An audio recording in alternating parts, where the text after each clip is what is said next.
परमाराध्य गुरु महाराज अष्टोत्तर शत श्री श्रीमद त्रिदंडी स्वामी भक्तिभूषण যাযাবর महाराजेर रातुल श्रीचरण कमले सश्रद्ध प्रणति निवेदन करी एवं तार अहैतुकी कृपा प्रार्थना करी एवं समवेत समस्त भक्तवृंद के आमी आमार सश्रद्ध प्रणति निवेदन करछि एवं तादेर अहैतुकी कृपा प्रार्थना करछि। तो आसुन आमरा गुरु गौरांग गोविंदेर कृपाय कृष्ण कथाय आसि। तो आज के आमरा गीता सम्पर्के किछु आलोचना करब। तो बर्तमान समाजे आमरा जेटा देखी जे गीतार दु जायगाते व्यवहार हय। गीता हलो भगवान श्रीकृष्णेर मुखनिसृत बाणी। भगवान गीता माहात्म्ये निजेर मुखे बोलছেন যে সমস্ত কর্ম এই গীতাকে কেন্দ্র করে করো, গীতাকে নিয়ে করো। কিন্তু দুর্ভাগ্যবশত আমরা এই গীতার ব্যবহার কেবলমাত্র দুটো জায়গায় করি। কোথায় না, কেউ যখন মারা যায় তার বুকে একটা গীতা দেওয়ার জন্য সকলে একটা গীতার খোঁজ করে এবং সেই বুকে গীতাটা চাপিয়ে দেওয়া হয়। ব্যাস এই জায়গায়। আর কি শ্রাদ্ধানুষ্ঠানে একটু পাঠ হয়, কিন্তু সেখানে যে পাঠ হয় আমরা তার গুরু তত্ত্ব আমরা কিছু বুঝি না বা কেউ কানে আমাদের কানেই পৌঁছায় না সেটা। তো আমাদের যেটা উদ্দেশ্য সেটা হচ্ছে শুধুমাত্র গীতার ব্যবহার ওই দুই জায়গাতে নয়। গীতার ব্যবহার কোথায় হবে? মৃত মানুষের বুকে নয়, জীবিত মানুষের হৃদয়ে। জীবিত যে মানুষ তাদের হৃদয়ে এই গীতার জ্ঞানকে ধারণ করতে হবে। ভগবান সেটাই নির্দেশ দিচ্ছেন আমাদের। তো এই গীতাতে আমরা দেখতে পাই যে ভগবান অনেক পথের বর্ণনা করেছেন। জ্ঞান যোগ, ভক্তি যোগ, কর্মযোগ ইত্যাদি সমস্ত কিছুর বর্ণনা করেছেন, কিন্তু ভক্তিকে সর্বোচ্চ স্থান প্রদান করেছেন। ভগবান গীতার মধ্যে যে ভক্তি, সেই ভক্তিকেই সর্বোচ্চ স্তরে স্থান দিয়েছেন। তো জ্ঞানযোগ, কর্মযোগ এগুলো সবই যেহেতু গীতায় আছে, এগুলোকেও অমান্য করা যায় না বা এগুলো সবই ভগবানেরই নির্দেশ। কিন্তু তা হলেও তিনি ভক্তিকে প্রাধান্য দিয়েছেন এবং ভক্তি সম্পর্কে যেটা তিনি বলছেন যে এই ভক্তির দ্বারাই, অনন্য ভক্তির দ্বারাই কেবল আমাকে চিনতে পারা যায়, আমার ধামে প্রবেশ করা যায়, তত্ত্বত আমাকে লাভ করা যায়। অন্য কিছুর মাধ্যমে ভগবানকে এত সঠিকভাবে বা এত পূর্ণ রূপে কিন্তু লাভ করা সম্ভব হয় না। তো আমরা আজকে ভক্তিযোগ আলোচনা করব। ভক্তিযোগে দেখা যাচ্ছে যে আমি আমার গুরু মহারাজকে জিজ্ঞাসা করেছিলাম যে ভক্ত কে আর অভক্তই বা কে। তখন মহারাজ আমাকে এই শিক্ষাই দিয়েছিলেন যে জগতে অভক্ত বলে কেউই নেই। কারণ কৃষ্ণ গীতায় বলছেন যে মামৈ বাংশ জীবলোকে জীবভূত সনাতন, অর্থাৎ জীব হলো আমার সনাতন অংশ। তাহলে আমরা সেই পরম পুরুষের অংশ, অর্থাৎ ভক্তিমান পুরুষের অংশ। তাহলে আমরা কেনই বা অভক্ত হতে যাব? এটা কিন্তু প্রকৃতপক্ষে দেখা যায় যে কিছু মানুষ এই ভক্তিপথকে অবলম্বন করে আর কিছু মানুষ সেটা করে না। যারা করে না তাদেরকেই আপাত দৃষ্টিতে বলা হয় অভক্ত, কিন্তু প্রকৃতপক্ষে তারাও কেউ অভক্ত নয়। কেন না, তাদের হৃদয়ে কিন্তু ভক্তি বীজ ভগবান বপন করেই রেখেছেন। তাদের হৃদয়ে, প্রত্যেকের হৃদয়ে ভক্তি বীজ আছে, কিন্তু সাধু সঙ্গরূপ জল সিঞ্চনের অভাবে আমরা সেই ভক্তিকে জাগরিত করতে পারি না। আমাদের হৃদয়ে, প্রত্যেকের হৃদয়ের মধ্যে এই যে ভক্তি বীজ সেটা কিন্তু লুক্কায়িত আছে প্রত্যেকের হৃদয়ে। তো যিনি এই সাধু সঙ্গ, একটা বীজ যখন মাটিতে বপন করা হয় তখন তাকে জল প্রদান করতে হয়, তবে সে অঙ্কুরিত হয়ে বড় বৃক্ষে পরিণত হয়। কিন্তু দেখা যায় যে যদি জল প্রদান করা না হয় তাহলে কি হবে? সেই বীজটা মাটির নিচে আপনা থেকেই পড়ে থাকবে, সে আর অঙ্কুরিত হতে পারবে না, আর বৃহৎ বৃক্ষেও পরিণত হতে পারবে না। ঠিক সেই রকম আমাদের হৃদয়ে ভক্তি বীজ বপন করাই আছে, ভগবান সেটা করে রেখেছেন, কিন্তু আমরা জল সিঞ্চন করি না। জল সিঞ্চন বলতে এখানে সৎসঙ্গ অর্থাৎ জল, সাধু সঙ্গের যে হরিকথা, সেটাই হচ্ছে আমাদের জল সিঞ্চন করা। যতক্ষণ না আমরা সেটা করতে পারছি ততক্ষণ কিন্তু আমরা কখনোই আমাদের চেতনার মধ্যে যে ভক্তি বীজ লুক্কায়িত আছে বা বপন করা হয়েছে, সেটা কিন্তু কখনোই অঙ্কুরিত হবে না, এবং অঙ্কুরিত না হলে সে বৃক্ষেও পরিণত হতে পারবে না। তো সেই জন্য ভগবান এখানে ভক্তিযোগকে সর্বোচ্চ স্থান প্রদান করেছেন। এবং দেখা যায় যে আমাদের সমাজে আমরা যে যতই নাস্তিকের মতো আচরণ করি না কেন, বিপদে পড়লে কিন্তু মনে মনেও কৃষ্ণকে বা ভগবানকে আমরা কিন্তু স্মরণ করি। তাহলে আমাদের মধ্যে সেই ভক্তির যে ভাব, সেটা কিন্তু সবার মধ্যে আছে। তাই আমরা প্রত্যেকেই ভক্ত, জগতের সমস্ত জীব ভক্ত, কিন্তু ভগবান বলছেন কোন ভক্ত আমার প্রিয়। মিষ্টির দোকানে সমস্ত যত মিষ্টি দ্রব্য সাজানো থাকে সবই তো মিষ্টি, কিন্তু কোন ব্যক্তির একটা বিশেষ ধরনের মিষ্টি তার কাছে সেটা প্রিয়। ঠিক সেই রকম জগতে সবাই ভক্ত, কিন্তু কোন ভক্ত ভগবানের প্রিয়, সেই কথাই আমরা আজ দামোদর মাসে আলোচনা করব। কারণ এইটা হচ্ছে আমাদের দামোদর মাস চলছে। এই মাসটা কি হয়েছিল? এই কার্তিক মাসে মা যশোদা ভগবান শ্রীকৃষ্ণকে বেঁধেছিলেন মানে এখানে লীলা করে দেখাচ্ছেন যে জীবাত্মা পরমাত্মাকে বাঁধতে পারে। জীবাত্মা হচ্ছে অনু, আর পরমাত্মা হচ্ছে বিভু। বিভু মানে অনন্ত, আকাশের মতো অনন্ত। আকাশের যেমন কোনো সীমা নেই, অর্থাৎ ওই জায়গাটা গেলে আকাশ শেষ। এরকম কি হয়? যতদূর আপনি যাবেন ঠিক ততদূর কিন্তু আকাশ। ঠিক সেরকম ভগবান হচ্ছেন বিভু, ভগবানের কোনো শেষ নেই, তাই তার আরেক নাম অনন্ত, অর্থাৎ যার কোনো অন্ত বা শেষ নেই। সেই অনন্তকে বাঁধা কি সহজ কথা? এটা কি সম্ভব? বাঁধা যায়? আমরা যদি একটা দড়ি দিয়ে বলি যে আকাশটাকে বাঁধুন, কেউ কি পারবে বাঁধতে? তাহলে কত বড় দড়ির দরকার। ঠিক সেরকম ভগবান সেই আকাশকেও স্থান দিয়েছেন, তাহলে তিনি আকাশের থেকেও ব্যাপ্ত। তাহলে তাকে যদি বাঁধতে হয়, তাকে কি বাঁধা সম্ভব? সম্ভব নয়। কিন্তু ভগবান বলছেন কেউ যদি ভক্তি ডোরে আমাকে বাঁধে, আমি তার কাছেও বাধা পড়ি। সেটাই লীলার মাধ্যমে দেখাচ্ছেন যে ভগবান অনন্ত, আর আমরা হলাম তার অনু। এই অনু পরিমাণ জীবাত্মার মধ্যে যদি কৃষ্ণ ভক্তি থাকে, মা যশোদা কি করেছিলেন? যখন কৃষ্ণকে বাঁধতে যাচ্ছিলেন তখন তিনি ঘেমে যাচ্ছিলেন, খুব পরিশ্রান্ত হয়ে যাচ্ছিলেন, কারণ প্রত্যেকবারেই 2 আঙুল করে কম পড়ছিল। আমরা জানি প্রত্যেকেই কাহিনীগুলো, 2 আঙুল করে কম পড়ছিল। এই 2 আঙুলটা কেন কম পড়ছে? কারণ হচ্ছে 1 আঙুল হচ্ছে, এই 2 আঙুলের বেশিও হচ্ছে না, কমও হচ্ছে না। প্রত্যেকবারে যত দড়ি জোর লাগাচ্ছে দেখা যাচ্ছে যে প্রত্যেকবারে 2 আঙুল করে কম পড়ে যাচ্ছে। এর অর্থ কি? না, এর অর্থ এটাই যে 1 আঙুল হচ্ছে ভক্তের প্রচেষ্টা, আমি ভগবানকে ধরবই এবং বাঁধবই, এই যে প্রচেষ্টা, এটা হচ্ছে 1 আঙুলের প্রতীক। আর আরেক আঙুল কি?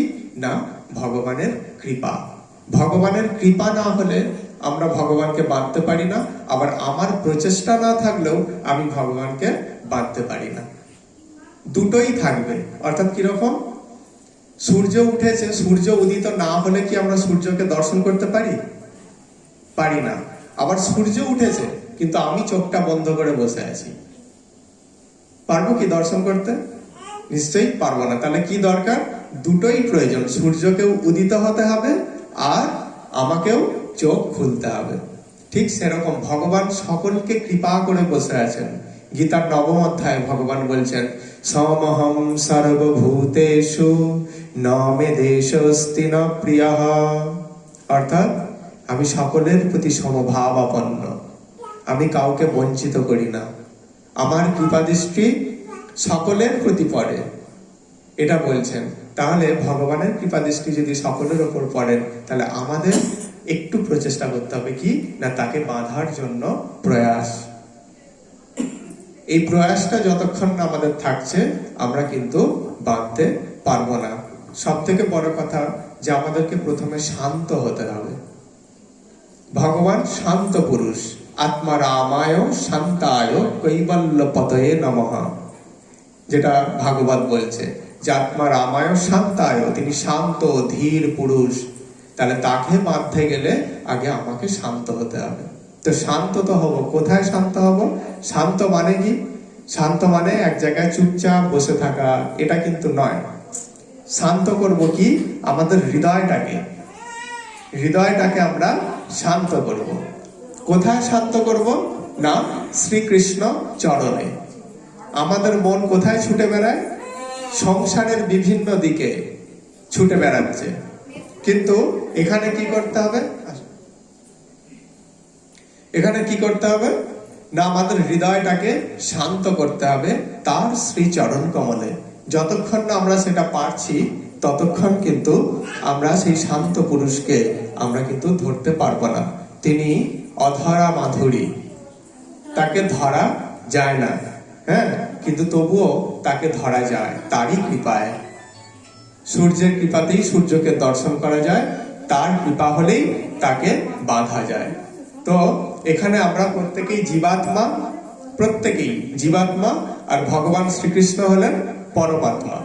তো মা যশোদা এইটাই লীলা করে দেখাচ্ছেন আমাদের যে জীবাত্মার একটাই লক্ষ্য হওয়া উচিত। সেটা কি না, জীবাত্মার বসুন, জীবাত্মার একটাই লক্ষ্য, সেটা কি না, পরমাত্মাকে বাঁধা, পরমাত্মাকে ধরা এবং বাঁধা। কিন্তু আমরা কি করি? এই সংসারকে বাঁধতে চাই, সংসারকে হাতের মুঠোয় আমরা পেতে চাই। কিন্তু এটা কিন্তু দেখাচ্ছে না, মা যশোদা কিন্তু সংসার ত্যাগী একজন কোনো ব্যক্তি নন, তিনি সংসারেই আছেন, কিন্তু তিনি 24 ঘন্টা কৃষ্ণ চিন্তায় মগ্ন। সব সময় মা যশোদা দধিমন্থন করছেন, কি করে না, হাত দিয়ে তিনি কর্ম করছেন, আর মন দিয়ে মনটা কৃষ্ণের কাছে আছে। কৃষ্ণ ঘুম থেকে উঠে পড়লো না তো, আর কি করছেন? মুখ দিয়ে কৃষ্ণের নাম করছেন। তাহলে হাতে কাজ, মুখে নাম, আর চিত্তটা কৃষ্ণের কাছে। আমাদের যে পূর্ব যে যুগগুলো ছিল, অর্থাৎ সত্য, ত্রেতা, দাপর পর্যন্ত, এখানে ভগবানকে লাভ করতে খুব কষ্ট মানুষের, জীবের। কেন না, সত্য যুগে ধ্যান, গৃহত্যাগ করে বনে গিয়ে ধ্যান করো, এমন ধ্যান যে গায়ের মাংস থাকতো না, পিঁপড়ে উই পোকা সব খেয়ে নিত, তবুও তাদের কোনো হুঁশ থাকতো না, সেই ভগবানের ধ্যানে মগ্ন। এটা ভীষণ কষ্টকর।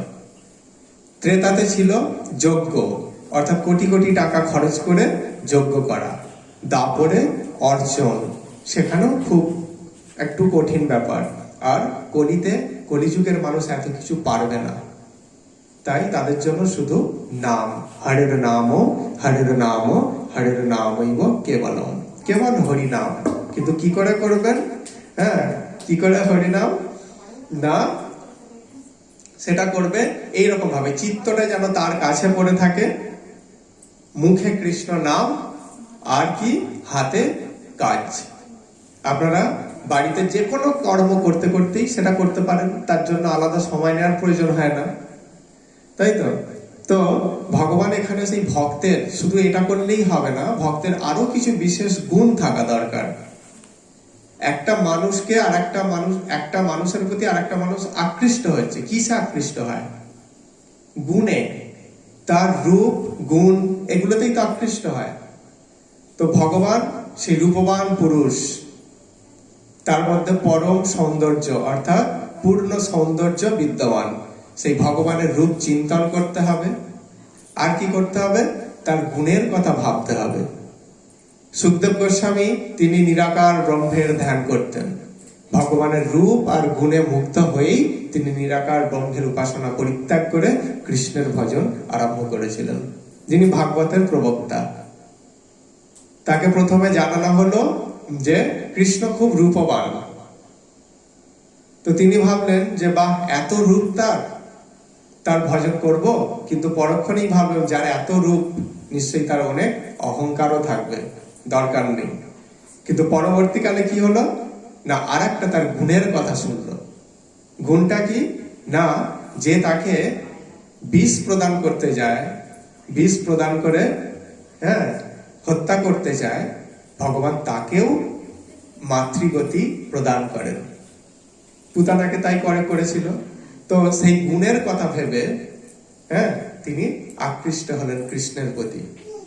তো ঠিক সেই রকম যে ভগবান আমাদের প্রতি আকৃষ্ট হবেন কিসে, আমাদেরকেও কিছু গুণ অর্জন করতে হয়। সেই গুণটা কি এখানে ভগবান দ্বাদশ অধ্যায়ে খুব সুন্দরভাবে এখানে ব্যাখ্যা করছেন। বলছেন,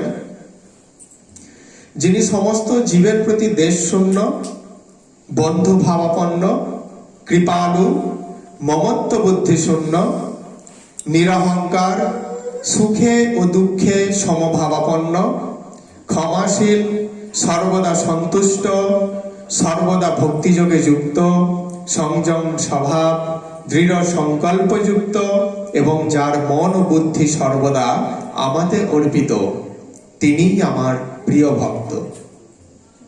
কি বলছেন তাহলে? কে প্রিয় ভক্ত ভগবানের? এতগুলো গুণ থাকতে হবে। আমরা এই যে আমি যে পোশাক পরেছি, একটা তিলক সেবা করেছি, তারপর শ্বেত বস্ত্র পরিধান করেছি, এগুলো কি খুব কষ্টকর? কোনো কষ্ট নেই। বাজার থেকে একটা শ্বেত বস্ত্র কিনে নাও, ব্যাস পরিধান করলেই হয়ে যাবে। আমার মহারাজকে জিজ্ঞাসা করেছিলাম যে মহারাজ, আপনি খুব সুন্দর তিলক সেবা করেন, মানে সত্যি খুব সুন্দর তিলক সেবা করেন। তাই বলেছিলাম কি করে করেন আমি দেখবো, কারণ আমি পারি না এত সুন্দর। তো মহারাজ হেসে হেসে একটা খুব সুন্দর কথা বলেছিলেন, দেখো বাবা, দুদিন প্র্যাকটিস করলে ভালো তিলক সেবাটাও হয়ে যাবে, কিন্তু তোমার উদ্দেশ্য ভালো তিলক সেবা করা নয়, তোমার উদ্দেশ্য ভালো ভক্ত হওয়া। তো তিনি তখন বলেছিলেন যে গীতার দ্বাদশ অধ্যায়টা একটু ভালো করে পড়বে, সেখানে ভক্তের গুণ কি সেগুলো কিন্তু খুব সুন্দরভাবে বর্ণনা করা হয়েছে। তো এখানে কি বলছেন, যিনি সমস্ত জীবের প্রতি দেশ শূন্য, কারো প্রতি হিংসা নেই, কারো প্রতি হিংসা থাকবে না তার, কি শত্রু কি মিত্র তার কোনো দেখার নেই, সবাই তার বন্ধু। কেন না, বলছে যে কৃষ্ণ ভক্ত কৃষ্ণের ভজন করতে করতে, কৃষ্ণকে ভালোবাসতে বাসতে এটা উপলব্ধি করতে পারে যে ঈশ্বর সর্বভূতানাম, কি ঈশ্বর সমস্ত জীবের মধ্যে বিরাজ করে, সমস্ত পশু পাখি কীট পতঙ্গ মানুষ সকলের মধ্যে বিরাজ করেন। তাহলে আমি যার প্রতি হিংসা করছি, আবার গীতার কোন একটা অধ্যায় বলছেন যে বাসুদেব সর্বমিতি, সমস্ত কিছুই বাসুদেব। কেন? সমস্ত কিছু বাসুদেবেরই অংশ। সোনার অংশ রূপ হয় না তো, সোনার অংশ কি হবে? সোনাই হবে। তাহলে বাসুদেবের অংশ আমরা প্রত্যেকে, তাহলে আমরা, তিনি হচ্ছেন পূর্ণ বাসুদেব আর আমরা হলাম, তিনি বিভু বাসুদেব আর আমরা হলাম অনু বাসুদেব। তাহলে জগতে যা কিছু দেখছেন সবই বাসুদেবেরই এক সংস্করণ। তাহলে আপনি কার প্রতি হিংসা করবেন? যার প্রতি হিংসা করবেন, তাহলে সেটাই তো বোঝা যাবে যে আমি কৃষ্ণের প্রতি হিংসা করছি, কারণ সবই হচ্ছে বাসুদেবেরই রূপ বিভিন্ন, তাই তো? সেটা এখানে বলছেন। তো আমরা কি করি না, আমরা অনেক সময় দেখা যায় যে নিরীহ প্রাণীগুলোর প্রতি অনেক কি বলবো খারাপ আচরণ করে ফেলি, অথচ আবার কৃষ্ণ ভজন করি। এখানে কি হয়? এতে যে কিছু লাভ হয় না এমন নয়, লাভ অবশ্যই হয়, কিন্তু একটুখানি মাইনাস হয়ে যায় সেখানে। আমি নিরীহ প্রাণীগুলোকে বধ করছি, কাকে বধ করছি? তার মধ্যেও কিন্তু কৃষ্ণ অবস্থান করছেন, তাই তো? তাহলে এখানে কিন্তু সেটা কিন্তু বলছে না, তিনি বলছেন যে যিনি সমস্ত জীবের প্রতি দেশ শূন্য, সমস্ত জীবের প্রতি দেশ শূন্য হতে হবে, কারো প্রতি হিংসা পরায়ণ হলে হবে না, এমনকি কোনো পশু পক্ষীর প্রতিও নয়। তিনি সর্বত্র কৃষ্ণকেই দর্শন করেন। আমরা নামদেবের কথা শুনি। নামদেব, তিনি তার কাহিনীটা একটু শুনলে বোঝা যাবে যে উত্তম ভক্ত কিরকম। দেখা যায় যে তিনি গাছতলায় থাকতেন, তো সন্ন্যাসী মানুষ, তো তিনি গাছতলাতেই রুটি তৈরি করছিলেন, ভগবানকে ভোগ লাগাবেন বলে রুটি তৈরি করছেন।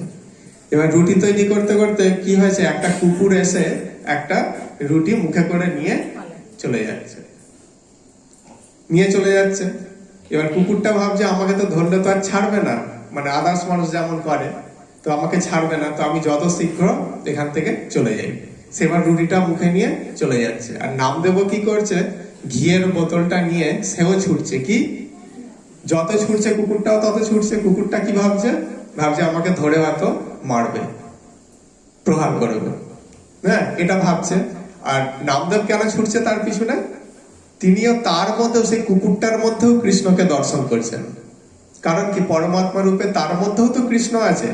তিনি দর্শন করছেন, প্রভুজি শুধু রুটি কি করে খাবেন, একটু ঘি তো লাগিয়ে নিন, একটু দাঁড়ান, ঘিটা তো দিয়ে দিই। আর কুকুরটা তার ভাষা বোঝে না, সে ছুটছে আর নামদেব ছুটছে। আর সাধারণ মানুষ দেখে কি বলছে, দেখেছো সাধু হয়েছে, একটা রুটির মায়া ত্যাগ করতে পারবে। কুকুরটা নিয়ে ছুটছে, তার মুখ থেকে কেড়ে খাবে, সাধু হয়েছে। অর্থাৎ মহাত্মাদের লীলা বোঝা খুব দুষ্কর, সাধারণ মানুষ বোঝে না। তারা কেন এই কর্মটা করলো, এই ক্রিয়াটা করলো, তারা বুঝতে পারে না, তাই তারা বদনাম দেয়। কিন্তু দেখুন, এখানে আমরা সেই মানুষগুলোর কথা ভাববো না, আমরা নামদেবের কথা ভাববো। তিনি কি করছেন, তার মধ্যেও কৃষ্ণকে দর্শন করছেন। তাহলে কি, তিনি সর্বভূতের প্রতি, সমস্ত জীবের প্রতি দেশ শূন্য বলেই কোনো হিংসা নেই। সে নিয়ে পালাচ্ছে, এর খাওয়া হবে না, এ তো ভিক্ষা করে জীবন যাপন করে। তাহলে এ সারাদিনের পর ভিক্ষা করে রুটি তৈরি করছে, তার মানে আজকে আর তার খাওয়া হবে না, কুকুরটা নিয়ে চলে গেছে বলে। তাহলেও কিন্তু তার মধ্যে কোনো, কি বলবো, মানে কোনো বিদ্বেষ ভাব কিন্তু রইল না। সেই ভক্ত কি হবে, বন্ধু ভাবাপন্ন, সকলের প্রতি বন্ধু ভাবাপন্ন, সমস্ত ব্যক্তির প্রতি তিনি বন্ধু ভাবাপন্ন হবে, কাউকেই তিনি শত্রু জ্ঞান করবেন না। এই রকম যিনি করতে পারেন, তিনি হচ্ছেন ভগবানের খুব প্রিয়। ভগবান সেটাই এখানে বলছেন, এই ভক্ত আমার ভীষণ প্রিয়। কে না, যিনি সমস্ত জীবের প্রতি বিদ্বেষ ভাব মানে শূন্য আর বন্ধু ভাবাপন্ন, কাউকেই তিনি শত্রু জ্ঞান করেন না। কারণ কে শত্রু, আমার প্রতি যে আপাত দৃষ্টিতে মনে হচ্ছে শত্রুতা করেছে, আমার ক্ষতি করেছে, দেখা যাবে কি পূর্বজন্মে, আমরা তো সেই কথা তো আমরা দেখতে পাই না, পূর্বজন্মে হয়তো আমি তাকে কাঁদিয়েছিলাম, তাই সে আজ আমাকে কাঁদাচ্ছে। তাহলে এটা মেনে নেয় ভক্ত, এটা ভক্ত মেনে নেয়। কারণ দেখুন, এই পৃথিবীটা এমন একটা লজিকে চলে, বা এমন একটা নিয়মে চলে, যে নিউটন, আমরা ছোটবেলা পড়েছিলাম, উঠে বসুন না, নিউটন বলেছিলেন যে তৃতীয় সূত্রে, যে প্রত্যেক ক্রিয়ার সমান ও বিপরীতমুখী প্রতিক্রিয়া আছে। প্রত্যেক ক্রিয়ার, একটা বলকে আপনি যত জোরে দেয়ালে আঘাত করবেন, সেই বলটা ঠিক তত জোরেই আপনার কাছে ফিরে আসবে। তো বলটাকে একটাকে, তো এই জগতে আমরা যা কিছু পাচ্ছি, সুখ দুঃখ, শান্তি অশান্তি, কষ্ট বেদনা, যা কিছু পাচ্ছি, আমরা কিন্তু পূর্বে কাউকে না কাউকে দিয়েছিলাম বলেই সেটা আমাদের জীবনে ফিরে আসে। ভালো করে বুঝে দেখুন। হ্যাঁ, এই যে আমাদের সেই জন্য বলছেন যে আমাদের জীবনটা কিসে ব্যয় করতে হবে। চৈতন্য মহাপ্রভু আমাদের কি শিক্ষা দিচ্ছে, তিনি এই শিক্ষাই দিচ্ছেন যে ভারত ভূমিতে হইল মনুষ্য জন্ম যার, জন্ম সার্থক করি কর পর উপকার। পরের উপকার করলে তবে তোমার নিজের উপকারটা হবে, নচেত কিন্তু নয়। যেমন কাউকে মালা পরাবেন বলে মালাটা গাঁথছেন, মালার গন্ধটা বা ফুলের গন্ধটা কে প্রথম অনুভব করবে, যে গাঁথছে সে প্রথম অনুভব করবে, যাকে পরাবো সে কিন্তু পরে। অর্থাৎ আমার যদি মনে উদিত হয় যে আমি জীবের সেবা করব, মানুষের ভালো করব, তাহলে আমার ভালো করার জন্য ভগবান কাউকে না কাউকে তৈরি করে রেখে দেবেন। আবার ধর্মের যে সার কথা চৈতন্য মহাপ্রভু বলছেন, বেদ বেদান্ত উপনিষদ যা কিছু আছে তার যে সার কথা চৈতন্য মহাপ্রভু এক কথায় বলে দিচ্ছেন। সেটা কি না, জীবে দয়া কৃষ্ণ নাম সর্বধর্ম সার। জীবে দয়া করো, কৃষ্ণ নাম করো। শুধু জীব বলতে আমার আত্মীয়গুলোর উপকার করবো সেটা নয়, প্রত্যেকটা জীব, শুধু মানুষও নয়, প্রত্যেকটা প্রাণীর কাউকে কষ্ট দেব না, ব্যথা দেব না। তাহলে ব্যথা দিলে কি হবে? আমি যে বলটা ছুড়লাম সেটা কিন্তু আমার কাছেও ফিরে আসবে। কি, একটা দোলনাকে আপনি যদি সুন্দর সুগন্ধ ফুল ভর্তি করে দুলিয়ে দেন, সেই সুগন্ধিত ফুল নিয়ে দোলাটা কোথায় ফিরে আসবে? আপনার কাছেই ফিরে আসবে। আর আপনি যদি ওই দোলার মধ্যে কিছু খারাপ দুর্গন্ধযুক্ত বস্তু রেখে দুলিয়ে দেন, সেটা কার কাছে ফিরে আসবে? আপনার কাছেই ফিরে আসবে। তাহলে আপনি যেমন দোলাবেন তেমনই দুলে আপনার কাছেই আসবে। ঠিক সেরকম আপনি জগৎকে যেমন দেবেন, ওই জন্য বলছেন যে সংসার করেছো, সংসারে থাকো, সংসারে প্রত্যেকটা মানুষের প্রতি কর্তব্য পালন করো। স্ত্রী, পুত্র, শ্বশুর, শাশুড়ি, মা, বাবা, সবার প্রতি কর্তব্য পালন করো। তাহলে কি হবে? তোমার প্রতিও ভগবান একটা কর্তব্য পালন করবে। তাহলে এখানে যে জিনিসটা দেখা গেল যে সমস্ত জীবের প্রতি দেশ শূন্য হতে হবে। হ্যাঁ, আর কি, বন্ধু ভাবাপন্ন, কাউকে শত্রু জ্ঞান করলে হবে না। আর কি, কৃপালু, সকল জীবকে কৃপা করতে হবে। এই যে আমরা বৈষ্ণবরা, আমাদের এখন কার্তিক মাস চলছে, বিশেষ করে এই প্রভুরা করেন, তো ওনারা কি করেন? ভোরবেলা ওঠেন, উঠে ওই এত ঠান্ডার মধ্যেও স্নান করেন, করে তারা নগর কীর্তনে বেরিয়ে যান, পরিক্রমায় বেরিয়ে যান। তো কেন বাড়িতে বসে কি হয় না? বাড়িতে বসে হয় তো, কিন্তু এনারা কি করেন না, মৃদঙ্গ করতাল সহযোগে হরিনাম করতে করতে গ্রামের পথে পথে ঘোরেন। কেন না, বদ্ধ জীব, তারা কৃষ্ণকে স্মরণ করতে পারে না। তারা শুধু টাকা, ঐশ্বর্য, সম্পদ কিসে হবে সেই নিয়েই তারা ব্যস্ত থাকে।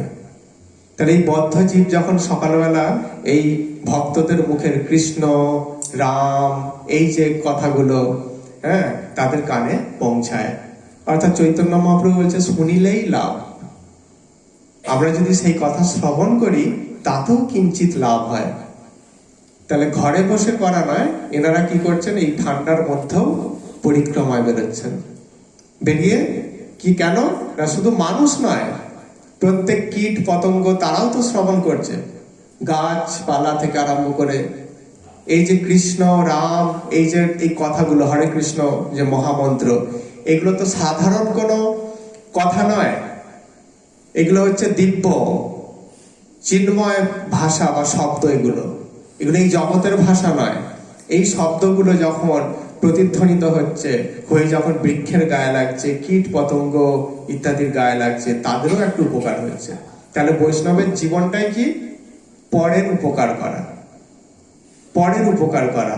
আমাদের মহাত্মারা দেখি, আমাদের আচার্যরা, তারা অনেকে বিপুল ঐশ্বর্য পরিত্যাগ করে সন্ন্যাসী হয়েছে।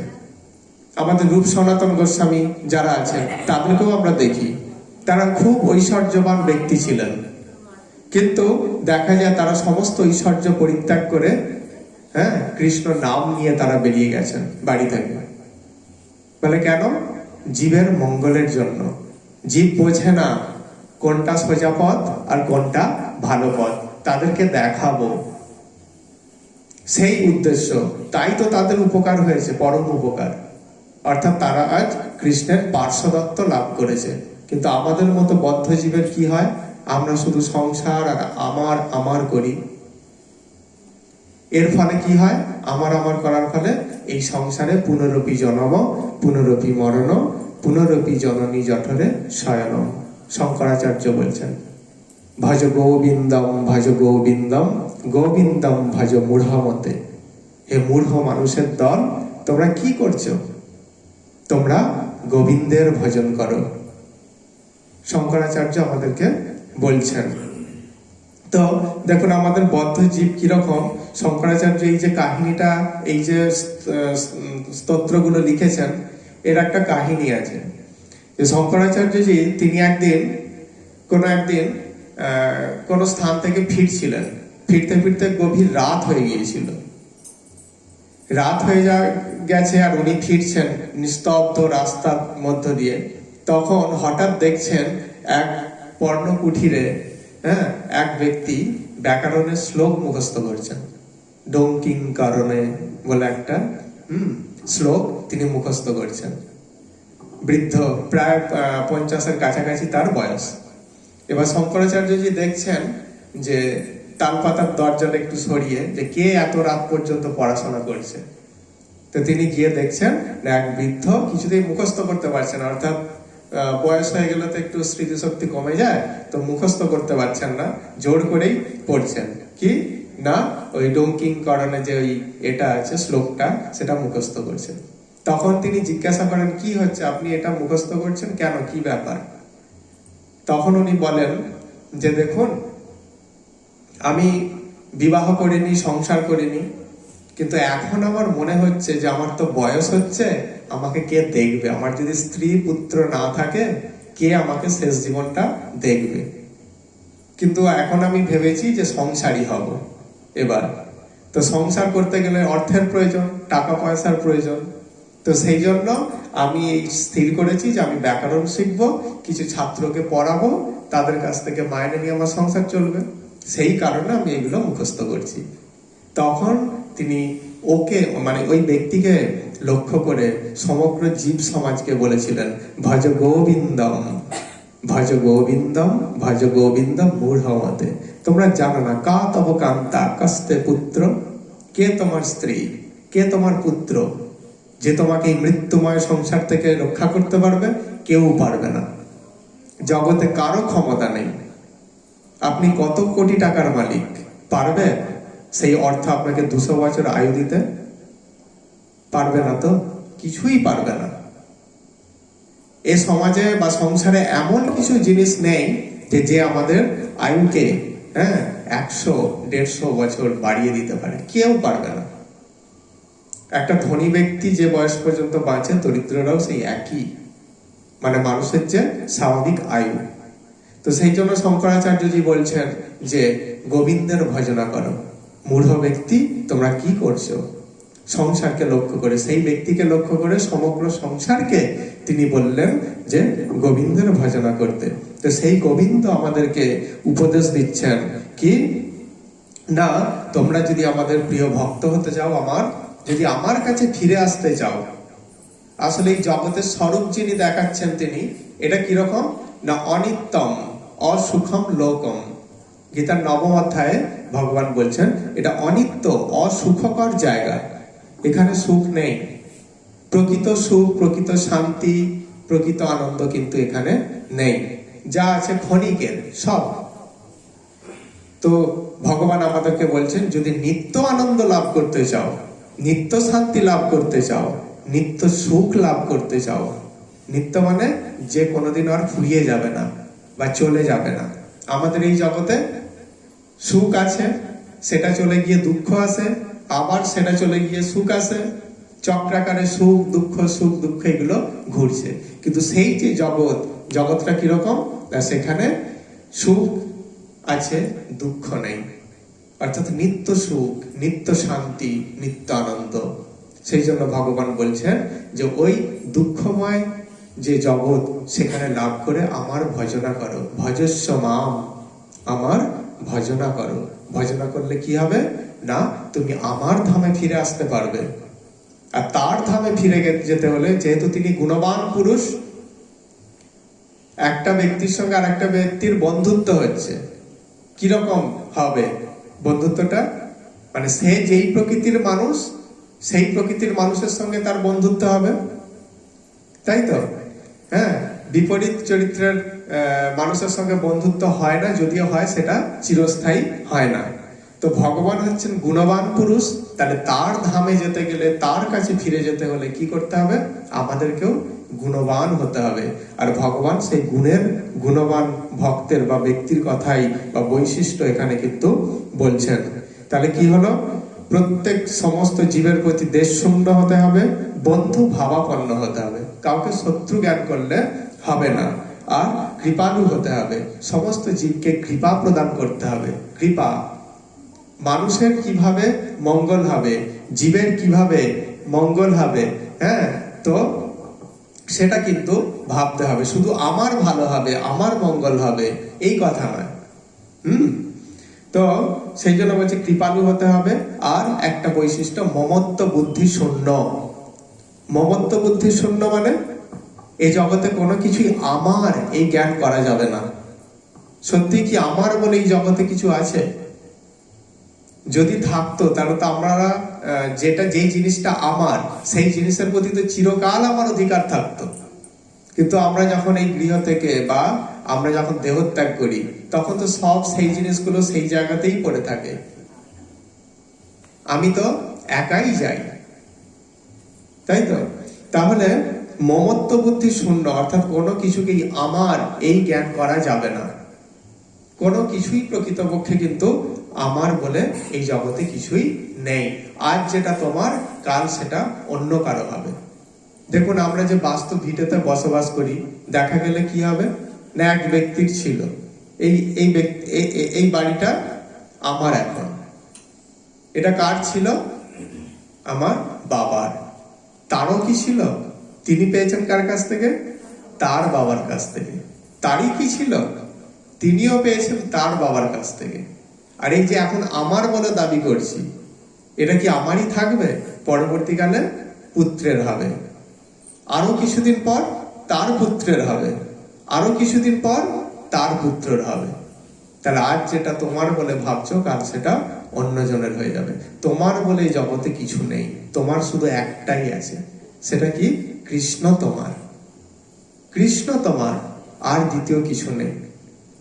হ্যাঁ, তো এক ভক্ত এক গৃহস্থ ভক্তের বাড়ি গেছে, এক সন্ন্যাসী। তিনি এক গৃহস্থ ভক্তের বাড়িতে গেছেন, গিয়ে দেখছেন যে বিশাল তাদের অবস্থা, খুব সুন্দর বাড়ি ঘর এরকম। তো তিনি জিজ্ঞাসা করছেন, এই যে গৃহটা দেখছি এত সুন্দর, আপনার বুঝি? তখন বলছে, না, এটা আমার নয়, এটা আমার প্রভুর। তো গৃহের মধ্যে প্রবেশ করে তার স্ত্রী আপ্যায়ন করছেন, এই স্ত্রী বুঝি আপনার? বলে, না প্রভু, এ আমার প্রভু কৃষ্ণের সেবিকা, কৃষ্ণের দাসী। আচ্ছা, বাচ্চাগুলো ঘোরাফেরা করছে, এগুলো বুঝি আপনার পুত্র? না প্রভু, এগুলো আমার কৃষ্ণের সেবক। এবার একটা গৃহের মধ্যেই খুব সুন্দর বাগান দেখতে পেয়েছে, তাতে নানা ধরনের ফুল ফল বেশ সুন্দরভাবে সজ্জিত আছে। তো তিনি জিজ্ঞাসা করছেন, এই ফুল, এই বাগানটাও বুঝি আপনার? বলে, না, এটাও আমার নয়, এটাও আমার প্রভু ভগবান কৃষ্ণের। এবার একটা মন্দির দেখেছে গৃহের মধ্যেই, মন্দিরটা বুঝি আপনার? বলে, না, এটাও আমার প্রভুর। এবার মন্দিরের মধ্যে শ্রী বিগ্রহ দেখেছে, বলছে, এই যে শ্রী বিগ্রহ গুলো, এটা কার? বলছে, এইগুলো আমার, বাকি সব প্রভুর। অর্থাৎ কৃষ্ণ আমার আর বাকি সব কৃষ্ণের। ভক্তের ভাবনাটা এরকম, মমত্ব বুদ্ধি শূন্য, আমার বলে কিছু সে দাবি করে না। বাহ্যিক ভাবে বলতে হয়, হ্যাঁ আমার বাড়ি এটা, কিন্তু হৃদয় থেকে বলতে হবে কি? হৃদয় থেকে বলবে, না, এটা কৃষ্ণের সন্তান, কৃষ্ণের সেবক, স্ত্রী পুত্র যা সব আছে, বাড়ি ঘর সব কিছু কৃষ্ণের। এর মালিক হচ্ছে, প্রকৃত মালিক কৃষ্ণ। এই জ্ঞানটা কিন্তু আমাদের আনতে হবে। মুখ যাই বলুক, কিন্তু হৃদয় থেকে আমাদের কিন্তু এটাই বলতে হবে। যতক্ষণ না আমরা এটা বলতে পারবো যে কৃষ্ণ আমার আর বাকি সব কৃষ্ণের, আমরা কিন্তু ভক্ত হতে পারবো না। হ্যাঁ, আমরা সাধারণত দেখি, এক ব্যক্তিকে জিজ্ঞাসা করছে একটা রাধা মাধবের ছবি দেখিয়ে, যে এইটাকে চিনতে পারছো? বলে, হ্যাঁ, এটা তো ওই সারস্বত মঠ হয়েছে না ভঞ্জিপুরে, ওই সারস্বত মঠের রাধাকৃষ্ণ। আর পরবর্তীকালেই সেই প্রভুকে বলছেন যে, জানেন, এটা আমার স্ত্রী, এটা আমার পুত্র, এটা আমার জামাতা, বা এটা আমার বৌমা, এরকম বলছে। তাহলে দেখুন সবকিছু তার, অর্থাৎ স্ত্রী পুত্র পরিজন সবাই তার, কিন্তু রাধাকৃষ্ণটা কার? মঠের, তার নয়। এটা কে বলে? এটা যারা বদ্ধ জীব, যাদের মধ্যে গীতার জ্ঞান চেতনায় পৌঁছায় না, তারা বলে যে সংসারে সব আমার আর কৃষ্ণ হলো মঠের। তাহলে আমি যখন বিপদে পড়ব, তাহলে কৃষ্ণর কাছে যাব কেন? কৃষ্ণ আমাকে রক্ষা করবেন কেন? কারণ আমি তো তোমার নয়, তুমি তো বলনি। তাহলে আমাদেরকে এটাই শিক্ষা দিচ্ছেন গীতায়, যে কি বলছেন না, মমত্ব বুদ্ধি শূন্য, অর্থাৎ আমার বলে কিছু জ্ঞান করো না, এই জগতে সবকিছুই কৃষ্ণের, শুধু আমি তোমার। দেখুন আমাদের যখন শেষের দিন হয়, অর্থাৎ যখন মারা যায়, তখন শ্মশানে গিয়ে কি করে? একটা কলসি নিয়ে যায়, তাতে জল দেয়, আর কি করে ওই একটা কিছু কাস্তে বা কিছু একটা এরকম কাঠারি দিয়ে ওটাকে ফাটিয়ে দিয়ে চলে আসে, আর বলে কি পিছনের দিকে আর দেখো না, পিছনের দিকে আর তাকিও না। তাহলে যেই ব্যক্তিটা, হরে কৃষ্ণ, যেই ব্যক্তিটা সংসারের জন্য এত কিছু করলো, করে সে শ্মশানে তার অন্ত্যেষ্টিক্রিয়া সম্পন্ন হলো, হওয়ার পর কি বলা হচ্ছে না, আর ঘুরে তাকিও না। এটা সংসারকে শিক্ষা দিচ্ছে যে তার দিকে ঘুরে তাকানোর মতো সংসারের আর কেউ নেই। এবার বাকি পথটা কে যাবে? কৃষ্ণ যাবে, পরমাত্মা। পরমাত্মাই হলেন প্রকৃত বন্ধু, অর্থাৎ ভক্তই ভক্তের কাছে, অর্থাৎ জীবের কাছে ভগবানই হলেন প্রকৃত বন্ধু। বন্ধুর সংজ্ঞাটা কি? বন্ধু কাকে বলে? আমার প্রচুর অর্থ আছে, বন্ধুদেরকে প্রচুর খাওয়াতে পারছি, সেই জন্য তারা আমার কাছে আসে থাকে, এরা কি বন্ধু? না, বন্ধুর সংজ্ঞা শাস্ত্রে বলা হচ্ছে কি না, উৎসবে ব্যসনে চৈব দুর্ভিক্ষে রাষ্ট্র বিপ্লবে রাজোদ্দারে শ্মশানে চ য তিষ্ঠতি স বান্ধব। বন্ধুকে সে উৎসবের দিনেও থাকবে আমার পাশে, আমাকে ছেড়ে যাবে না।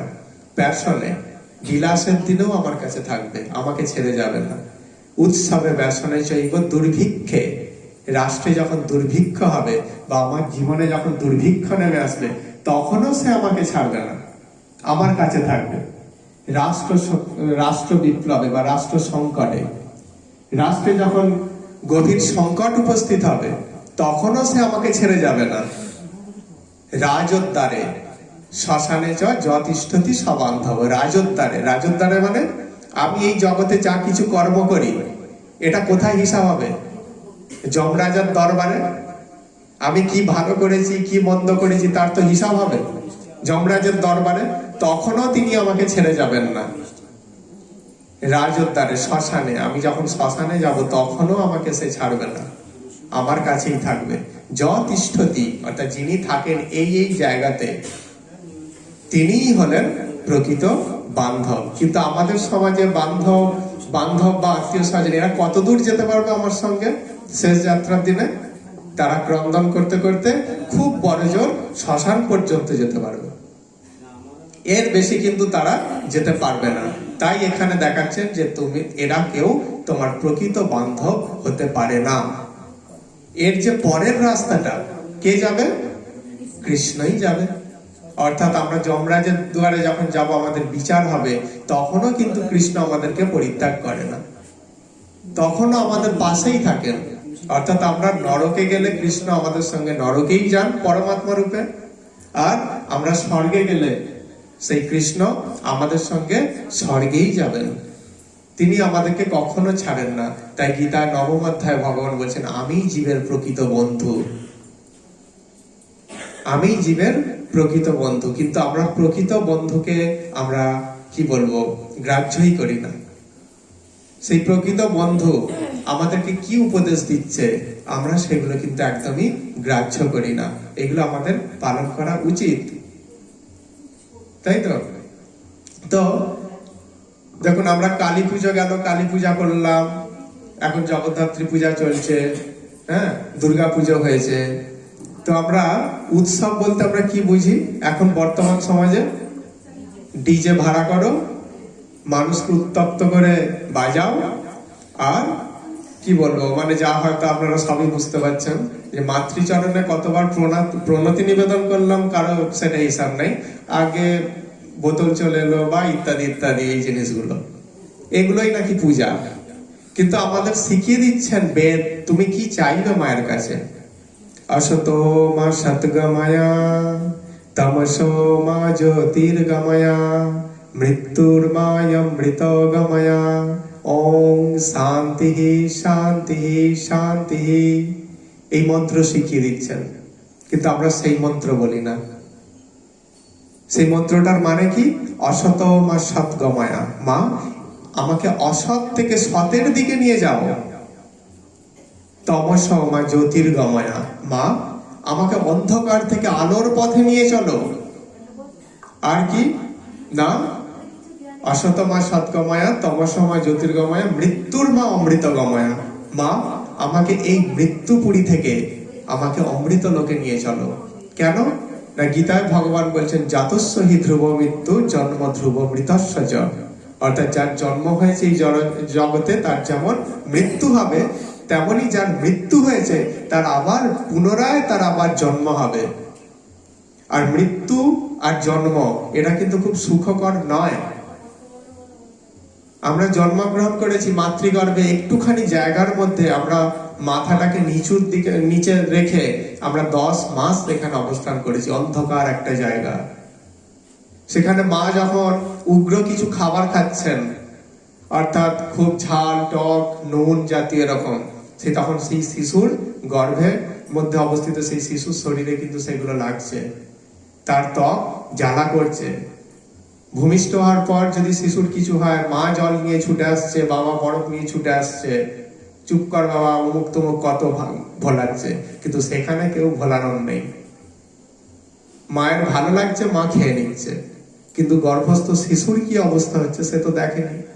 তার সেখানে গভীর কষ্ট হচ্ছে, খুব বেদনা হচ্ছে, কিন্তু তাকে কেউ জল নিয়েও ছুটে যায় না সেখানে, আর বরফ নিয়েও কেউ ছুটে যায় না, সেখানে তাকে কষ্ট করতে হয়েছে। তাই জন্মটা বলছে খুবই দুঃখজনক। আর মৃত্যু যে কত দুঃখজনক বা কষ্টদায়ক সেটা শাস্ত্রে বর্ণনা করছে, যে আমরা কেউ জানি না, অর্থাৎ যিনি মারা গেছেন তিনি আমাদের ফিরে এসে বলেননি যে মৃত্যুর এই কষ্ট, সেই জন্য আমরা জানতে পারি না।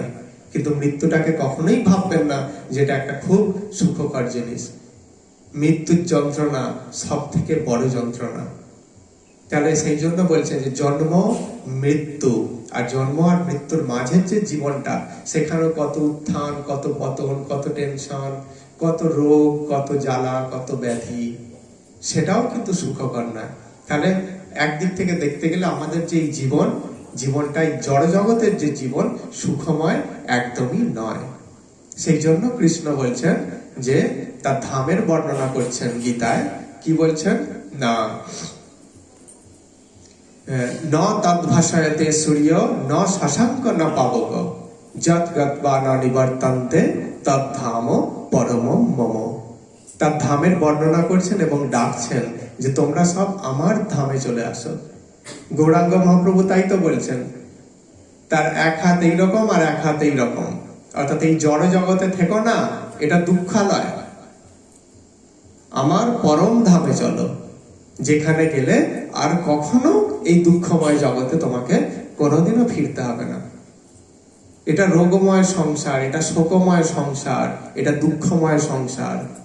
প্রত্যেকটা মানুষ, ধনী দরিদ্র নির্বিশেষে প্রত্যেকটা মানুষের জীবনে এগুলো আসছে। কারণ কি, এটা হচ্ছে জগতের নিয়ম। মহামায়া সেইভাবেই কিন্তু আমাদের এই জগৎকে তৈরি করেছেন। একদিকটা পূর্ণ হলো তো আরেক দিকটা শূন্য হয়ে যাবে, এরকম কেউ একবারে সম্পূর্ণভাবে কিন্তু পূর্ণ হতে পারে না। সেই জন্য ভগবান বলছেন যে মমত্ব বুদ্ধি ত্যাগ করো, করে আমাকে তোমার ভাবতে শেখো। কেউ যদি আমাকে তার না ভাবে, আমি কি তার উপকার করতে বা ভালো করতে পারি? তো আগে তো তার প্রতি শরণাপন্ন হতে হবে। অর্থাৎ কৃষ্ণ এখানে বলছেন যে মমত্ব বুদ্ধি শূন্য হও, মানে আমার বলে কিছু দাবি করো না, সমস্ত কিছুই আমার, আমি কেবল তোমার, এই জ্ঞানটা তুমি করো। আর কি বলছে? নিরহংকার, অহংকার শূন্য। এই জগতে এমন কিছু নেই যে তার জন্য আমরা অহংকার করতে পারি। কি আছে আমাদের? এই অবিনশ্বর দেহ, হয়তো একটু পূর্বজন্মের কর্মফলে সেখানে রূপ আছে, কিন্তু সেই রূপটাও তো অনিত্য। রূপটা অনিত্য নয়, আমাদের বয়স হওয়ার সঙ্গে সঙ্গে কি হয়ে যায়? সেই রূপ বিকৃত হয়ে যায়, নষ্ট হয়ে যায়। তাহলে সেটার জন্য তুমি আজ অহংকার করছো, কাল কি করবে? আজ তোমার প্রচুর ধন সম্পদ আছে, সেটা কালের ফেরে কি হতে পারে? সেগুলো নষ্ট হয়ে যেতে পারে। আজ তোমার অনেক বন্ধু বান্ধব আছে, তো কাল সেটা কালের ফেরে তারা সবাই তোমার বিরূপ হয়ে যেতে পারে। এরা সব অনিত্য, তাই এদেরকে আমার বলে ভেবো না। আমি কেবল তোমার, নিরহংকার, বা এই নিয়ে তুমি সেই জন্য অহংকার করো না। আর কি? সুখে ও দুঃখে সমভাবাপন্ন হও। সুখ এবং দুঃখ এই নিয়েই আমাদের জীবন। আমরা সাধারণত কি করি? সুখটাকেই ভালোবাসি, সুখটা আমরা চাই। কিন্তু দেখুন তো, সুখটাকে চাই বলে কি সুখটা সে চিরকাল থাকে?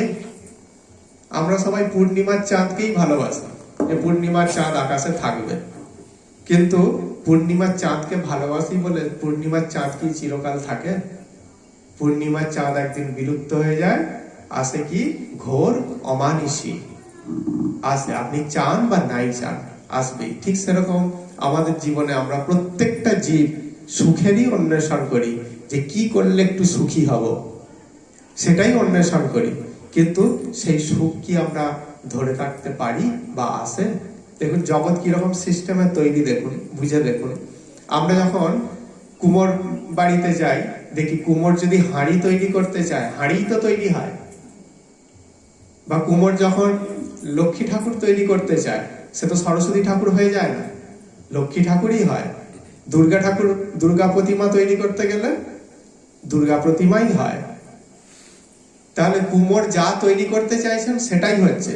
কিন্তু আমাদের জীবনটা দেখুন, আমরা যা পেতে চাইছি কেন পাচ্ছি না? আমরা প্রত্যেকে সুখ পেতে চাইছি, কিন্তু পাচ্ছি না তো। তাহলে দেখুন, বিচার করে দেখুন, একটা শক্তি আছে যে শক্তিটা আমাদেরকে বাধা দিচ্ছে, তাই তো আমরা পাচ্ছি না চিরকাল। তাহলে আমরা কুমোর বাড়িতে গিয়ে যা কিছু দেখি, যে গ্লাস তৈরি করতে চাইলে গ্লাস হচ্ছে, প্রদীপ তৈরি করতে চাইলে প্রদীপ হচ্ছে, বা থালা তৈরি করতে হাঁড়ি তৈরি, যা চাইছে সেটাই হচ্ছে। কিন্তু আমাদের জীবনে কিন্তু আমরা যা চাইছি সেটা পারছি না। তাহলে একটা অদৃশ্য শক্তি আছে, যে শক্তিটা বাধা প্রদান করছে। সেই বাধা, সেই যে শক্তিটা, সেটাকে অতিক্রম করতে হবে। কিভাবে অতিক্রম করতে হবে? না, কৃষ্ণ সেটাও বলেছেন যে দৈবী হেষা গুণাময়ী মম মায়া দুরাত্ময়া মামে বজে প্রপদ্যন্তে মায়া মেতম তরন্তিতে। অর্থাৎ কি বলছেন? না, আমার এই মায়া শক্তি এইগুলো করে থাকে। এই মায়া শক্তি দুরতিক্রমণীয়, একে অতিক্রম করা যায় না। কিন্তু যে ব্যক্তি আমাদের প্রপত্তি করে, অর্থাৎ আমাদের আশ্রয় নেয় বা আমার শরণাপন্ন হয়, তিনিই একমাত্র পারেন এই দুঃখময় সংসারকে জয় করতে বা উত্তীর্ণ হতে। আর দ্বিতীয় কোনো ব্যক্তি পারে না। এটাই গীতা বলছে। কিন্তু আমি প্রথমেই বললাম যে গীতা আমরা শুধু মৃত মানুষের বুকেই দিতে পারি। জীবিত মানুষের হৃদয়ে ধারণ করা উচিত যেটাকে, সেটা আমরা মৃত মানুষের বক্ষে দিই। এটাই হচ্ছে আমাদের সমাজের দুর্ভাগ্যজনক পরিস্থিতি।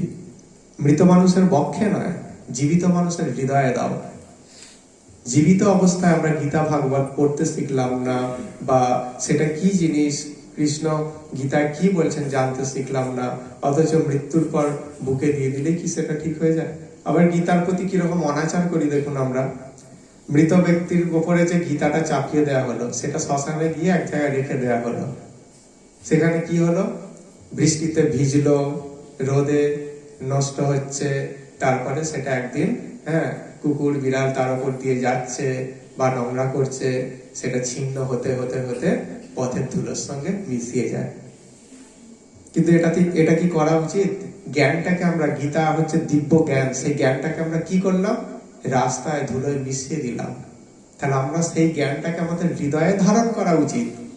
যেটাকে হৃদয়ে ধারণ করা উচিত সেটা আমরা রাস্তায় পথে মিশিয়ে দিলাম, তাহলে আমরা কি করে সেই দিব্য জ্ঞান পাবো? ঠিক আছে, গীতা দেয়া হচ্ছে বক্ষে, যেটা রীতি দাও, কিন্তু সেই গীতাকে আবার যত্ন সহকারে বাড়িতে নিয়ে চলে আসো। মানে সেটা আনতে আছে, যদি ভূত এসে যায় তাহলে ভূত আসবে কেন? বাড়িতে যখন আমরা কেউ যখন বয়স্ক মারা যায় তখন তো নাতি নাতনিদের নিয়েও তো তারা তো শ্মশানে যায়, তাদেরকে তো আমরা শ্মশানে রেখে আসি না, তাদেরকে তো বাড়িতে ফিরিয়েই আনি। তাহলে গীতাটাকে কেন আমরা শ্মশানে রেখে আসবো? গীতাটাকে কেন রেখে আসবো? গীতার বেলায় ওটা নিলে ভূত আসবে আর নাতি নাতনি গুলো সবাইকে নিয়ে ফিরে ফিরে আসলাম, তখন তো সেই ভয়টা করি না। এটা হচ্ছে গীতার প্রতি খুব অনাচার হচ্ছে, যেই কারণে আমরা এই দিব্য জ্ঞান প্রাপ্ত হতে পারছি না। গীতাকে হ্যাঁ স্নান করাচ্ছে। গীতা সর্বদা পবিত্র, গীতা সর্বদা পবিত্র। বলছেন ভগবান বলছেন, আচ্ছা দেহটা অপবিত্র হয়ে যাচ্ছে কেন মৃত্যুর পর? আমাকে যদি এখন কেউ স্পর্শ করে, কেউ তো স্নান করবে না, কিন্তু আমি যখন মারা যাব তখন আমাকে স্পর্শ করলে কি বলবে? স্নান করায়। কেন? হ্যাঁ, পরমাত্মা পবিত্র বস্তু, তিনি সেই পবিত্র বস্তু এতক্ষণ আমার মধ্যে ছিল, তাই জীব নিত্য শুদ্ধ, অর্থাৎ শুদ্ধ ছিল। সেই পরমাত্মা পবিত্র বস্তু আমার হৃদয় থেকে বেরিয়ে গেছে, তাই আমি অপবিত্র হয়ে গেছি। আর গীতার বলছে কি? গীতায় ভগবান বলছেন, গীতা আমার চিরকালীন আশ্রয়, আমি গীতার আশ্রয়ে থাকি, গীতা আমার আশ্রয়ে থাকে। তাহলে গীতা তো কখনো অপবিত্র হতে পারে না। মৃত ব্যক্তির বুকে চাপানো হয়েছে তো কি হয়েছে, কিন্তু গীতা কখনোই অপবিত্র হতে পারে না। ওইটা অপবিত্র হয়ে গেছে। গীতা কি অপবিত্র হওয়ার জিনিস? একটা সোনার খণ্ডকে আপনি যদি লোহার সিন্ধুকে যদি রেখে দেন, সে কি লোহা হয়ে যায়? সে তো লোহা হয় না, সে সোনা সোনাই তো থাকে। তো ঠিক সেরকম এই পরম পবিত্র যে গীতা, তাকে একটা মৃত ব্যক্তির বক্ষে চাপানো হলো, মানে এর অর্থ এই নয় যে গীতাটা অপবিত্র হয়ে গেল। গীতা কখনো অপবিত্র হয় না। গীতা জীবকে পবিত্র করে, নিজে পরম পবিত্র। দশম অধ্যায় না একাদশ অধ্যায়ে অর্জুন বলছেন কৃষ্ণকে যে পরম পবিত্র তুমি, পরম ব্রহ্ম পরম ধাম পবিত্রম পরমম ভবান পুরুষম শাশ্বতম দিব্যম আদিদেবম অজম বিভূম। কৃষ্ণের স্তব করছেন, তুমি আদিদেব, তুমি পরম ব্রহ্ম, তুমি পরম পবিত্র। অর্থাৎ পরম পবিত্র মানে পবিত্র নাম, শুধু পবিত্র বস্তু অপবিত্র হতে পারে, কিন্তু পরম পবিত্র বস্তু কখনো অপবিত্র হতে পারে না। তাই গীতা হচ্ছে পরম পবিত্র, সে কোনো দিনও অপবিত্র হতে পারে না। তাই আমার মনে হয় যে এটা আমাদের প্রত্যেকেরই গ্রহণ করা উচিত, যে গীতার প্রতি যে আমরা আচরণ করছি সেটা যেন না করি। সৎসঙ্গ করার অর্থ এটাই যে আমাদের জীবনের যা কিছু ভুল সেগুলো সংশোধন হবে। হ্যাঁ, তো গীতাকে যেন আমরা শ্মশানে রেখে না আসি। সেই পাতাগুলো একটা একটা করে খুলে শ্মশানে ছড়িয়ে ছিটিয়ে যাচ্ছে। পরবর্তীকালে যারা শ্মশানে আসে তারা সব পায়ে দলিত করছে, পদদলিত হচ্ছে। ওটা কি পদদলিত করার জিনিস? নিশ্চয়ই না, সেটা হৃদয়ে ধারণ করার জিনিস। এগুলো আমাদের প্রত্যেকের বাড়ির লোককেও অন্তত বলে রাখা উচিত, যে যেন আমার শেষ যাত্রার দিনে যেন এটা না করিস তোরা। তাহলে গীতার প্রতি শ্রদ্ধা জ্ঞাপন করা অবশ্যই হবে। তো ভগবান তারপর বলছেন যে সুখে দুঃখে সমভাবাপন্ন। সুখ এবং দুঃখ দুটোই কি আমাদের জীবনে প্রয়োজন। সুখটাও যেমন প্রয়োজন, দুঃখও প্রয়োজন, কিন্তু দুঃখটা বেশি প্রয়োজন। কেন? কেউ একজন বলেছিলেন যে দুঃখ হচ্ছে ভগবানের দয়ার দান। যার প্রতি দয়া হয় ভগবান তাকেই কৃপা করে সেই দুঃখ প্রদান করেন। কেন? কুন্তী দেবী চেয়েছিলেন, যখন কৃষ্ণ যখন দ্বারকায় চলে যাচ্ছেন, যে পিসিমা বলো আমি তোমাকে কি বর দিয়ে যাব। অর্থাৎ পিসিমা হয় সম্পর্কে, তো কি বর চাই বলো, আমি তোমাকে দেবো। বলে বাবা বর যদি দিতেই হয় এটাই দে, হ্যাঁ আমাকে বড় বড় দুঃখ যেমন আগে দিয়েছিস সেই দুঃখ আজও আমাকে দে। আমার জীবনে যেন খুব ঘন ঘন বড় বড় বিপদ আসে, যেন দুঃখ আসে। জগতে কেউ চাই আমরা? তাহলে কুন্তী দেবীর কি মাথাটা একটুখানি বিকৃত হয়ে গিয়েছিল সেই সময়? বলে না, তিনিই প্রকৃত বুদ্ধিমান। বলে কেন পিসিমা তুমি এইরকম চাইছো? না বাবা, আমি দুঃখ না পেলে আমি তো তোকে ক্রন্দন করে ডাকতে পারবো না। আর ক্রন্দন করে যদি না ডাকি, তুই তো আমার কাছে আসবি না। তোর অভ্যাস তো এটাই, চোখের জল তুই সহ্য করতে পারিস না, চোখের জল না দেখলে তুই আবার আসিস না। তাহলে আমি তোকে দেখতে চাই, তাই তুই আমাকে যত পারিস দুঃখ দে। হ্যাঁ, সঙ্গেই ছিলেন, সেই জন্যই তো কৃষ্ণকে দ্বারকায় চলে গেল। তার মানে এটা নয় যে কৃষ্ণকে ভুলে গিয়েছিলেন, সেই জন্য চাইছেন যে কুন্তী দেবী চেয়েও ছিলেন যে আমি যদি ঐশ্বর্য মধ্যে যদি মজে যাই, ঐশ্বর্যের মধ্যে, তাহলে কৃষ্ণ ঐশ্বর্য নেই, কৃষ্ণ ভক্তিতে আছে, কৃষ্ণ ভক্তির মধ্যে আছে। তাই কুন্তী দেবী ভয় করেছিলেন যে আমাকে এত ঐশ্বর্য ভগবান প্রদান করলেন, আমি ঐশ্বর্য রসে মজে যাব না তো, তাই আমাকে দুঃখটাই দে বাবা, আমার দুঃখটাই আমার জীবনের প্রাপ্য বা কাম্য, কারণ দুঃখ না দিলে আমি তোকে ক্রন্দন করে ডাকতে পারবো না। দেখুন, দ্রৌপদী থেকে আরম্ভ করে, উত্তরা দেবী থেকে আরম্ভ করে, কুন্তী দেবী থেকে আরম্ভ করে, এরা প্রত্যেকেই কৃষ্ণের শরণাপন্ন হয়েছিলেন চোখের জল ফেলে। আর চোখের জলটা কখন আসে? যখন দুঃখ আসে। তো কৃষ্ণ এই অবস্থায় কিন্তু আর তাকে প্রত্যাখ্যান করতে পারেন না। উত্তরা দেবীও দেখুন, যখন ব্রহ্মাস্ত্র, অশ্বত্থামা যখন ব্রহ্মাস্ত্র তার প্রতি নিক্ষেপ করেছিল, তার বড় বড় সব বীর শ্বশুর মশাইরা ছিলেন, অর্থাৎ ভীম, অর্জুন, নকুল, সহদেব। কিন্তু উত্তরা দেবী কি করেছেন? তাদের কাছে ছুটে যাননি। যারা কুরুক্ষেত্রের 5 ভাই কৌরবদের 100 জনকে হারিয়ে দিল, তারা কি কম শক্তিশালী? কিন্তু উত্তরা দেবী তাদের কাছে ছুটে গেলেন না। কোথায় ছুটে গেলেন? হা কৃষ্ণ, হা গোবিন্দ, ত্রাহি ত্রাহি করতে করতে কৃষ্ণের কাছে গেলেন। তাহলে দেখুন, সেই কৃষ্ণের কাছে যাওয়ার ফলেই কিন্তু কৃষ্ণ তাকে উদ্ধার করেছিলেন। আমরাও দেখুন, সংসারে বিপদ আপদ পড়লে সাধারণত কাদের শরণাপন্ন হই? বন্ধু বান্ধবদের শরণাপন্ন হই, তারা নাকি আমাদেরকে উদ্ধার করবে। কিন্তু এখানে বলা হচ্ছে যে প্রথমে ঠিক আছে, তারা মাধ্যম, তাদেরও ভূমিকা আছে, কিন্তু তুমি প্রথমে তোমার সুখ হোক, দুঃখ হোক, যাই হোক, তুমি প্রথমে কৃষ্ণকে জানাও। দেখবে কৃষ্ণ কাউকে না কাউকে তোমার জীবনে পাঠিয়ে দেবে, নিজে না আসলেও তিনি কাউকে না কাউকে পাঠিয়ে দেবেন, তোমার সমস্যার সমাধান হয়ে যাবে। কিন্তু আমরা সবার শেষে কৃষ্ণের কাছে যাই, যখন কেউ পারে না তখন কৃষ্ণের কাছে যাই। তাই কৃষ্ণেরও বুঝি অভিমান হয়ে যায়। হ্যাঁ, তো যাই হোক, সুখটাকে এবং দুঃখটাকে সমান জ্ঞান করার অর্থ এইটাই, যে আমি জীবনে সুখ পাচ্ছি কেন না, কাউকে সুখ দিয়েছিলাম পূর্বে। আগেই বললাম, যেমন দেবেন তেমন পাবেন, এই জগৎটা এরকম ভাবেই তৈরি। আর দুঃখ পাচ্ছি কেন? কাউকে দিয়েছিলাম দুঃখ, তাই। দেবকী মা আর কি বসুদেব বাবা, এরা কৃষ্ণের মাতা পিতা, কিন্তু কৃষ্ণের বাৎসল্য রস অনুভব করতে পেরেছিলেন? এরা সেই কারাগারে বসেই ওদেরকে কাঁদতে হয়েছিল। কেন? তারাও পূর্বে কাউকে না কাউকে কাঁদিয়েছিলেন। কাকে কাঁদিয়েছিলেন? মা কৌশল্যাকে কাঁদিয়েছিলেন।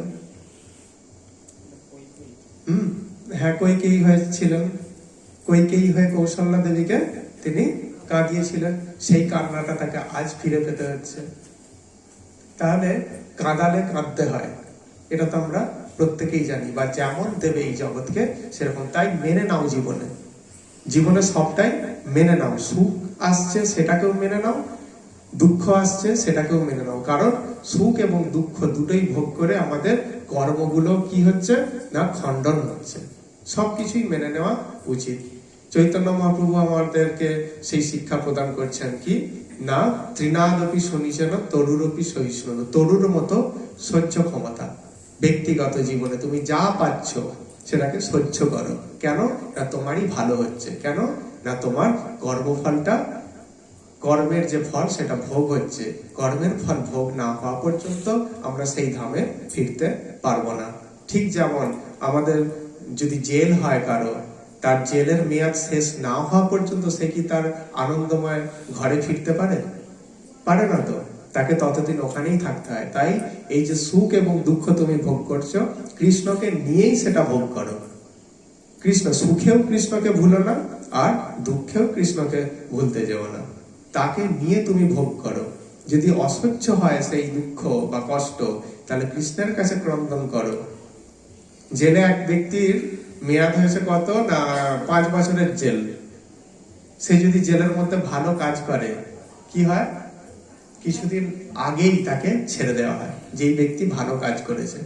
ঠিক সেরকম যে আমরাও সুখ দুঃখ থেকে মুক্ত হব যদি আমরা ভালো কাজে রত থাকি। ভালো কাজ কি এই সংসারে? কৃষ্ণের সেবা। জীবে দয়া কৃষ্ণ নাম সর্বধর্ম সার। অর্থাৎ জীবে দয়া করো, প্রত্যেকটা জীবকে। শুধু মানুষের প্রতি আমি ভালো ব্যবহার করব, অন্য জীবের প্রতি নয়, সেটা নয়। প্রত্যেকটা জীবের প্রতি ভালো ব্যবহার, জীবে দয়া আর কৃষ্ণ নাম, এটাই হচ্ছে সমস্ত ধর্মের সার বস্তু। সেই জন্য ভগবান এখানে এই কথা বলছেন যে সুখে দুঃখে সমভাবাপন্ন হও, ক্ষমাশীল হও।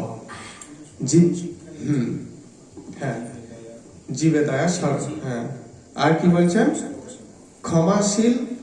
ক্ষমাশীল হওয়ার কথা বলছেন। অর্থাৎ ক্ষমা করতে। আমরা জীবনে সব পারি, একটা জিনিস পারি না, মানুষকে ক্ষমা করতে। যেই মানুষটা আমার প্রতি পূর্বে ভুলবশত বা অজ্ঞানবশত আমার প্রতি বিরূপ ব্যবহার করে ফেলেছে বা খারাপ ব্যবহার করে ফেলেছে, আজ সে ক্ষমা চাইছে, কিন্তু আমরা পারি না তাকে ক্ষমা করতে। ক্ষমা করতে পারি না, আমাদের এত অভিমান, এত রাগ হয়। কিন্তু এখানে ভগবান কি বলছেন? ক্ষমা করো। হ্যাঁ, ক্ষমা কেন না? একটা জীবকে ক্ষমা করলে সে ভালো পথে যেতে বাধ্য। সে তার ভুল বুঝতে পারে বলেই তো আজ ক্ষমা চাইতে আসছে, যে হ্যাঁ আমি ওই ব্যক্তিটার সঙ্গে পূর্বেই খারাপ আচরণ করেছিলাম। সে বুঝতে পেরে কি করছে? ক্ষমা চাইতে আসছে। তাহলে তাকে ক্ষমা করা প্রয়োজন। দেখুন দ্রৌপদী দেবী, এই যে পঞ্চসতী আমরা জানি, কি অহল্যা, দ্রৌপদী, কুন্তী, তারা, মন্দোদরী, এদের নাম জানি। দ্রৌপদী দেখুন, এরা কি এমনি এমনি এই আসনগুলো অধিকার করতে পেরেছে? এই আসনে স্থান হয়েছে? দ্রৌপদী দেবী সাধারণত দেখুন, আমাদেরকে একটা কেউ চড় দেখালে, চড় মারলো না, চড় দেখালেই আমরা তার প্রতি কি অশালীন ব্যবহার করে ফেলি। চড় মারা তো অনেক দূরের কথা, কিন্তু দ্রৌপদী দেবীর 5টা পুত্রকে হত্যা করেছিলেন, হত্যা করা হয়েছিল। কে করেছিল? অশ্বত্থামা, তাই তো? না না, কৃপাচার্যের পুত্র কি? অশ্বত্থামাই, হ্যাঁ অশ্বত্থামা হত্যা করেছিলেন। কিন্তু হ্যাঁ বসুন। তো অর্জুনকে তিনি তখন খুব ক্রন্দন করছেন যে 5খানা, একটা নয়, দুটো নয়, একবারে পুরো 5টা পুত্রের মৃতদেহের সামনে ভুল লুণ্ঠিত হয়ে ক্রন্দন করছেন। কিন্তু অর্জুন যখন প্রতিজ্ঞা করে সেই অশ্বত্থামাকে ধরে আনলো, তখন দ্রৌপদী কি বলেছিল? আমরা হলে কি বলতাম? পুরো সেখানেই তাকে মার্ডার করে ফেলতাম রাগের বশে। কিন্তু দ্রৌপদী কি বললেন? একে ছেড়ে দাও, একে ছেড়ে দাও। বলে কেন? এ তোমার পুত্রদেরকে হত্যা করেছে, একে ছেড়ে দেবো? বলে না, ছেড়ে দাও। পুত্র হারার যন্ত্রণাটা কি আমি আজ বুঝতে পারছি। আরে এই অশ্বত্থামা আমার গুরুদেবের পুত্র। গুরুদেব আজ মারা গেছেন, তার দ্রোণী অর্থাৎ তিনি এখন বেঁচে আছেন, তার একমাত্র সম্বল এই অশ্বত্থামা। তাহলে একে যদি মেরে ফেলো, তাহলে সেই মায়ের কি অবস্থা হবে? কারণ আমি আজ বুঝতে পারছি পুত্র হারার যন্ত্রণাটা কি। আমি কাউকে এই যন্ত্রণা দিতে চাই না, তাই একে তুমি ছেড়ে দাও। কতটা ক্ষমাবান, কতটা তার মধ্যে ক্ষমা, তবে না কৃষ্ণের কৃপা পেয়েছেন। এই যে আমাদের আলোচনা, আমরা অনেক সময় বলি যে গীতা শুনলে পুণ্য হবে, ভাগবত শুনলে পুণ্য হবে। শুনলে পুণ্য নয়, পালন করলে পুণ্য। আমরা যদি পালন করতে না পারি, তাহলে আমাদের লাভটা কি রইল? পালন করতে হবে, শোনাটা না। যেমন এখানে বলেছেন যে আমাদের গীতা মাহাত্ম্যে যে এগুলো শ্রবণ করলে কি হবে, কিন্তু আমরা শ্রবণ করার মানেটা জানি না। শ্রবণ করার মানেটা, শ্রবণ করা মানে শুধু কানে শোনা নয়, কান দিয়ে শুনবো এটা নয়। দেখুন ভালো করে বিচার করুন, শোনার দুটো মানে আছে। যেমন মা তার ছেলেকে বলল, বাবা বাজারটা করে আন, আজ তাড়াতাড়ি রান্না করব, অমুক জায়গায় যেতে হবে। ছেলে কানে শুনলো তো, কিন্তু গেল না। তারপর মা কি বলল, কিরে বাবা তোকে বললাম, তুই শুনলি না তো? এই শুনলি না মানে পালন করলি না তো। তাহলে শোনা কথার কটা মানে? দুটো, কানে শুনলাম আর সেটা পালন করা। তাহলে আমরা গীতা ভাগবতের এখানে এসে শুনলাম, আর কি করতে হবে আমাদেরকে? সেগুলো পালন করতে হবে। আমরা ক্ষমাশীল হব, সমস্ত জীবকে সমান দৃষ্টিতে দেখতে শিখবো, তাদের প্রতি দয়াবান হব। এটাই গীতা শিক্ষা দিচ্ছে, যে ভগবানের চরণে যে একটা তুলসী দেয় সেও ভক্ত, কিন্তু ভগবান বলছেন কোন ভক্ত আমার প্রিয়। অর্থাৎ যারা স্কুলে যায় তারা প্রত্যেকেই ছাত্র, ফেল করেছে বলে সে ছাত্র নয় এমন তো নয়। যারা স্কুলে যায় তারা প্রত্যেকেই ছাত্র, কিন্তু কোন ছাত্র মাস্টারমশাইয়ের প্রিয়? যেই ছাত্র প্রতিদিন পড়া করে নিয়ে যায়, মাস্টারমশাইয়ের কথা শোনে, পালন করে, সে প্রিয়। ঠিক সেরকম ভক্ত সবাই, প্রত্যেকটা জীব ভগবানের ভক্ত, কিন্তু কোন ভক্ত ভগবানের প্রিয়? যার মধ্যে এই যে গুণগুলোর কথা আলোচনা হচ্ছে, যার মধ্যে এই গুণগুলো আছে, তিনিই হলেন ভগবানের প্রিয় ভক্ত। তাহলে এখানে কি হলো? ক্ষমাশীল হওয়ার কথা বলছেন, আর সর্বদা সন্তুষ্ট। তাকে কি করতে হবে না? সর্বদা সন্তুষ্ট। এটা হওয়াই কিন্তু মুশকিল। আমরা কিছু প্রাপ্তিতে সুখী হই, খুব আনন্দ প্রকাশ করি, আর কিছু যখন আমাদের হারিয়ে যায় বা নষ্ট হয়ে যায় আমরা দুঃখ প্রকাশ করি। কিন্তু এখানে সেটা বলছে না। তুমি যা কিছু পেয়েছো এখানে এসেই পেয়েছো, যা কিছু হারিয়েছো এখানেই হারিয়েছো। তুমি তো কিছু নিয়ে আসোনি, আর নিয়েও যেতে পারো না। আমি তোমাকে কৃপা করে এই কটা দিন তোমাকে ভোগ করতে দিয়েছি, আমার মনে হয়েছে যে এটা এবার কেড়ে নেবো, কেড়ে নিয়েছি। তাহলে দুটোতেই তুমি সন্তুষ্ট থাকো। যদি এই কথাগুলো বলাটা খুব সহজ, কিন্তু পালন করাটা, যতটা বলা সহজ পালন করাটা ঠিক ততটাই কঠিন। হ্যাঁ, তো তবু আমরা প্রচেষ্টা করব, কারণ গীতায় এই অধ্যায় ভগবান বলছেন যে অর্জুন, তুমি যদি এগুলো না পারো, অভ্যাস করো, অভ্যাস করো।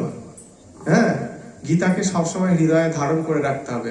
আমি যদি কাউকে ক্ষমা করতে ইচ্ছা চাইছে না, কিন্তু তখনই গীতার কথাটা মনে এসে যাবে, না কৃষ্ণ তো বলেছেন সকলকে ক্ষমা করতে, তাহলে কি হবে?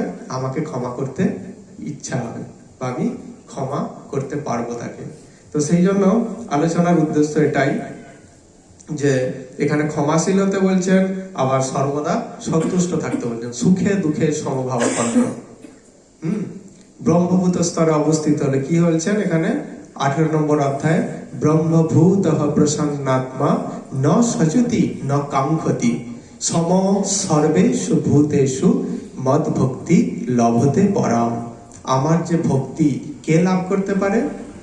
না, এই ব্যক্তি ব্রহ্মভূত প্রসন্নাত্মা, তিনি সব সময় প্রসন্ন। ন সচতি, তার কোনো শোক নেই। ন কাঙ্ক্ষতি, তার কিছু চাওয়াও নেই। ন সচতি ন কাঙ্ক্ষতি সম সর্বেষু ভূতেষু, সমস্ত জীবের প্রতি তিনি সমান দৃষ্টি প্রদর্শন করেন।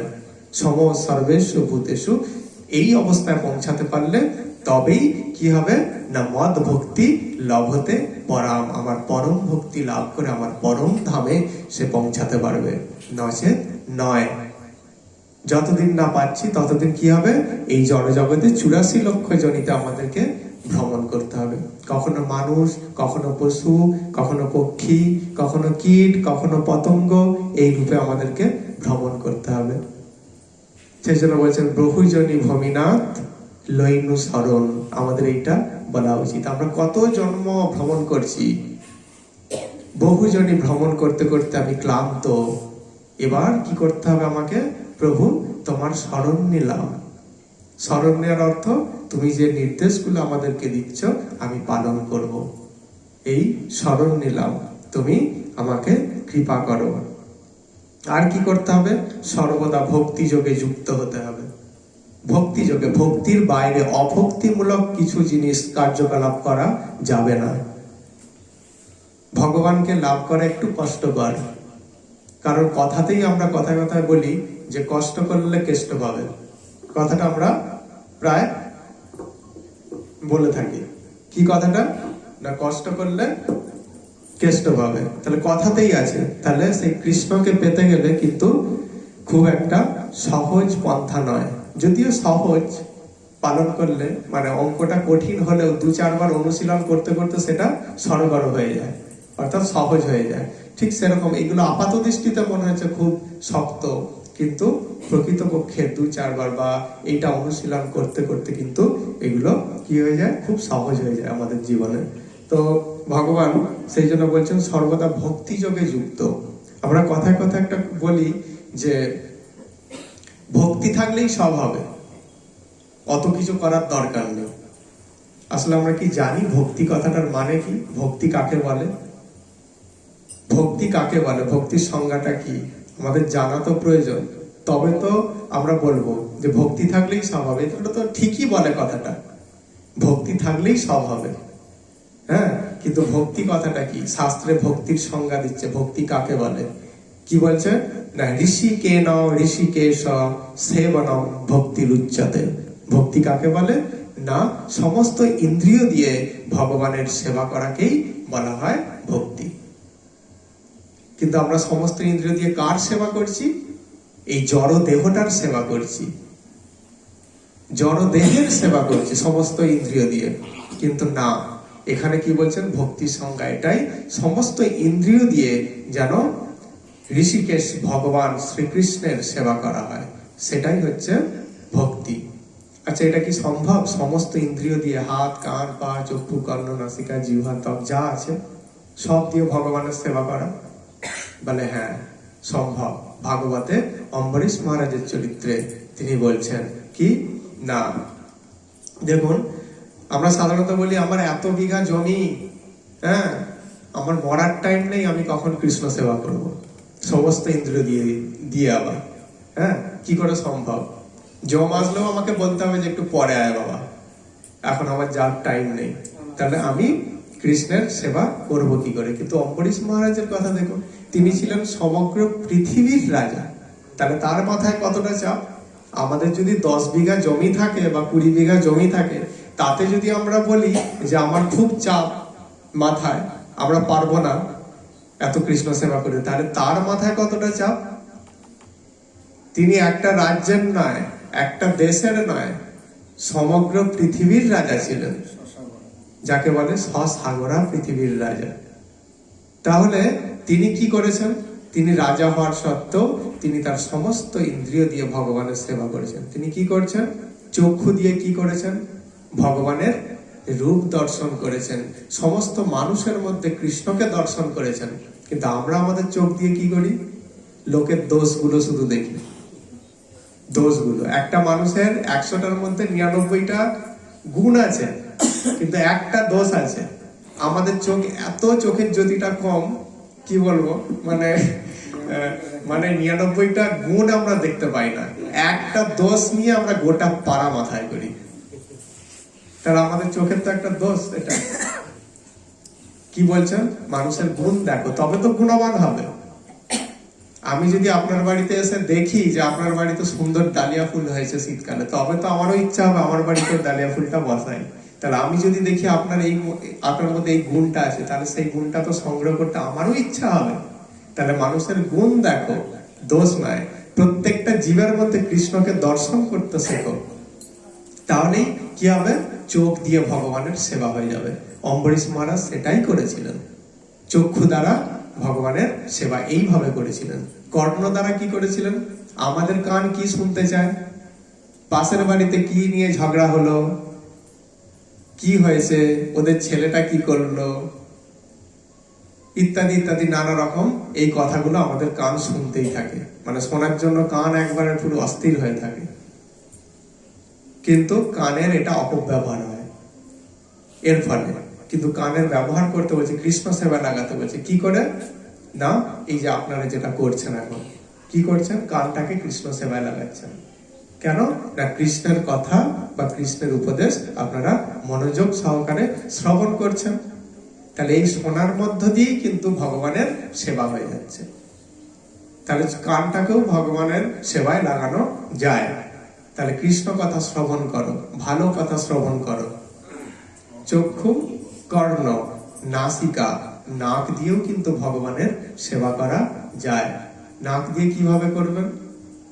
আমরা নাকটাকে কিসে ব্যবহার করি না, ভালো ব্যঞ্জনের বা তরকারির বা খাবারের সুস্বাদু কতটা হয়েছে বা গন্ধ হয়েছে সেগুলো। কিন্তু দেখা যাচ্ছে নাসিকাটাকেও ভগবানের সেবায় লাগাতে হচ্ছে। কিভাবে না, আপনারা প্রত্যেকেই ভগবানের পূজা করেন, তার চরণে ফুল তুলসী দেন, প্রত্যেকেই দেন। সন্ধ্যাবেলা কি করতে হয়? সেগুলো তুলে নিতে হয়। সেগুলো তুলে নিয়ে প্রথমে কপালে ঠেকিয়ে নাসিকা ঘ্রাণ নিতে হয়, কারণ সেটার ফুল নয়, ভগবানের চরণ স্পর্শে সেটা পরম পবিত্র হয়ে গেছে। তার ঘ্রাণটা যত নেওয়া হবে, ফুল তুলসীর ঘ্রাণটা কি হবে? চেতনা সুন্দর হবে, মলিনতা মুক্ত হবে। তাহলে কি করতে হবে? সেইগুলোকে নিয়ে কপালে প্রণাম জানিয়ে নাসিকায় ঘ্রাণ নিতে হবে, নিয়ে একটা পাত্রে রাখতে হবে। পরের দিন সেটা আপনি জলে ফেলে দিতে পারেন। তাহলে নাক দিয়ে কি করছেন অম্বরীশ মহারাজ? ভগবানের শ্রীপাদ পদ্মে অর্পিত ফুল তুলসীর ঘ্রাণ নিচ্ছেন। এটা নাকটাও কিন্তু ভগবানের সেবায় চলে গেল। আর কি? জিহ্বাটাও ভগবানের সেবায় লাগানো উচিত। জিভ দিয়ে আমরা কি করি? জিভ দিয়ে এর চর্চা, তার চর্চা, এগুলোতে আমরা নিয়োজিত করি, কিন্তু এটা নয়। জিভ দিয়ে কি করব আমরা? জিভ দিয়ে আমরা কৃষ্ণের গুণগান করব। এই জন্যই আমাদের এই জিহ্বাটা দেয়া হয়েছে। দেখুন, বাঘ সিংহ যারা আছে, বাঘ সিংহ, তাদের আমাদের জীবের থেকে কত বড় বড় জীব না? আমাদের জীবের থেকে 3-4 গুণ বড়, 12 বেশি গুণ বড় জীব, কিন্তু তারা ওই জীব দিয়ে কৃষ্ণ উচ্চারণ করতে পারে? তাদেরকে যদি বেঁধে রেখে যদি বলানো হয়, চাবুক মারা হয় যে কৃষ্ণ বল একবার, বলবে? কিন্তু একটা মানুষ পারে। তাহলে মানুষের জিহ্বাটা কত সুন্দর, প্রকৃতি দেবী কত সুন্দরভাবে তৈরি করেছে যে একমাত্র এই মানুষ জীবেই, মানুষের জীব দ্বারাই কৃষ্ণ, রাম, গোপাল, গোবিন্দ, হরি এই কথাগুলো উচ্চারণ করা যায়, আর কেউ পারে না। তাই এই জিহ্বার অপব্যবহার করা উচিত নয়। এই জীব দিয়ে সুন্দর কথা বলা উচিত, তবে এই জিহ্বার কি হবে? সার্থকতা আসবে। এই জিহ্বা দিয়ে সুন্দর কথা, এমন কথা বলে যেন মানুষের চরিত্র বদলে যায়, মানুষ যেন সুন্দর হয়ে যায়। মানবরা তাই করেছেন। তাদের এক একটা বাণী আমাদের জীবনকে পরিবর্তন করে দেয়। তারা এই বাণীগুলো জিহ্বা দ্বারা উচ্চারণ করেছে আমাদের জন্য। তাহলে এমন কথা বলা হোক কি না আমাদের জিহ্বার যেন সার্থকতা আসে। আমরা কি করি অনেক সময়, যে এই জিহ্বা দ্বারা একটা কথা কেউ আমাকে হয়তো বলেছে বিশ্বাস করে, আমি দেখছি যে ওই কথাটা ওকে বলে দিলে একটু কুড়ুল কাঠারি হবে, আমরা ঠিক বলে দিই কি না, বলে দিয়ে আমরা বসে বসে একটা দৃশ্য দেখি, সিনেমা এবার লাগবে, সেটা আমাদের কাছে সিনেমার মতনই উপভোগ্য। বলে সেটা নয়, তোমাকে যদি মিথ্যা বলতে হয় বলো, কিন্তু এই যে ঝগড়া অশান্তি বাঁধানোর জন্য এই জিহ্বাটাকে লাগিও না, কাজে লাগিও না। হ্যাঁ, ওই জন্য বলছে অম্বরীশ মহারাজ এটাই করছেন, এই জিহ্বা দ্বারা কৃষ্ণের গুণগান করতেন আর ভগবানের প্রসাদ গ্রহণ করতেন, এই তার কাজ ছিল। তাহলে জিহ্বাটাও কৃষ্ণ সেবায় লাগানো যায়। চক্ষু, কর্ণ, নাসিকা, জিহ্বা, ত্বক দ্বারা আমরা অনুভব করি। ত্বকটাকে কিভাবে কৃষ্ণ সেবায় লাগাবো? না সাধু গুরু বৈষ্ণবের শ্রী চরণ স্পর্শ করে। এই যে আমাদের হরিনাম হয় বাড়িতে, আমরা কি করি? ধুলা মাখরে বলে একটা গান হয় না, তখন আমরা কি করি? ধুলায় গড়াগড়ি দিই আমরা। তার মানে কি? এখানে ভক্তদের পদরাজও আছে। তুমি মাটির সঙ্গে মিশে যাও, নিরভিমান হও, অভিমান শূন্য হও। মাটিতে মেশানোর অর্থ এটাই। তাহলে আমরা ত্বক দ্বারা কি করছি? ত্বক দ্বারা এই পবিত্র রজ আমরা ত্বকে অনুভব করছি। কৃষ্ণ দেখুন, কৃষ্ণ এই ধুলো কি করেছিলেন? ভারত ভূমির যে ধুলো, মাটি, এটা মুখে ধারণ করেছিলেন। কেন? তিনি দেখাতে চাইছেন যে এই ভারত ভূমির পবিত্রতা, এই ভারত ভূমি কতটা পবিত্র। এখানকার মানুষের বা এখানকার জীবের বা এখানকার ভক্তের আবেদনে আমি আমার ধাম থেকে এখানে আসতে বাধ্য হই। আর কোথাও তো ভগবান অবতীর্ণ হন না, আর কোন জায়গায় অবতীর্ণ হয়েছেন? হন না, শুধুমাত্র ভারত ভূমিতেই অবতীর্ণ হন। তো তাহলে ভারত ভূমির মাটিটা কত পবিত্র, এটা আমাদের আস্বাদন করা উচিত। এই আস্বাদন করা উচিত, কিন্তু আমরা তো মাটি খাই না, খাই কি?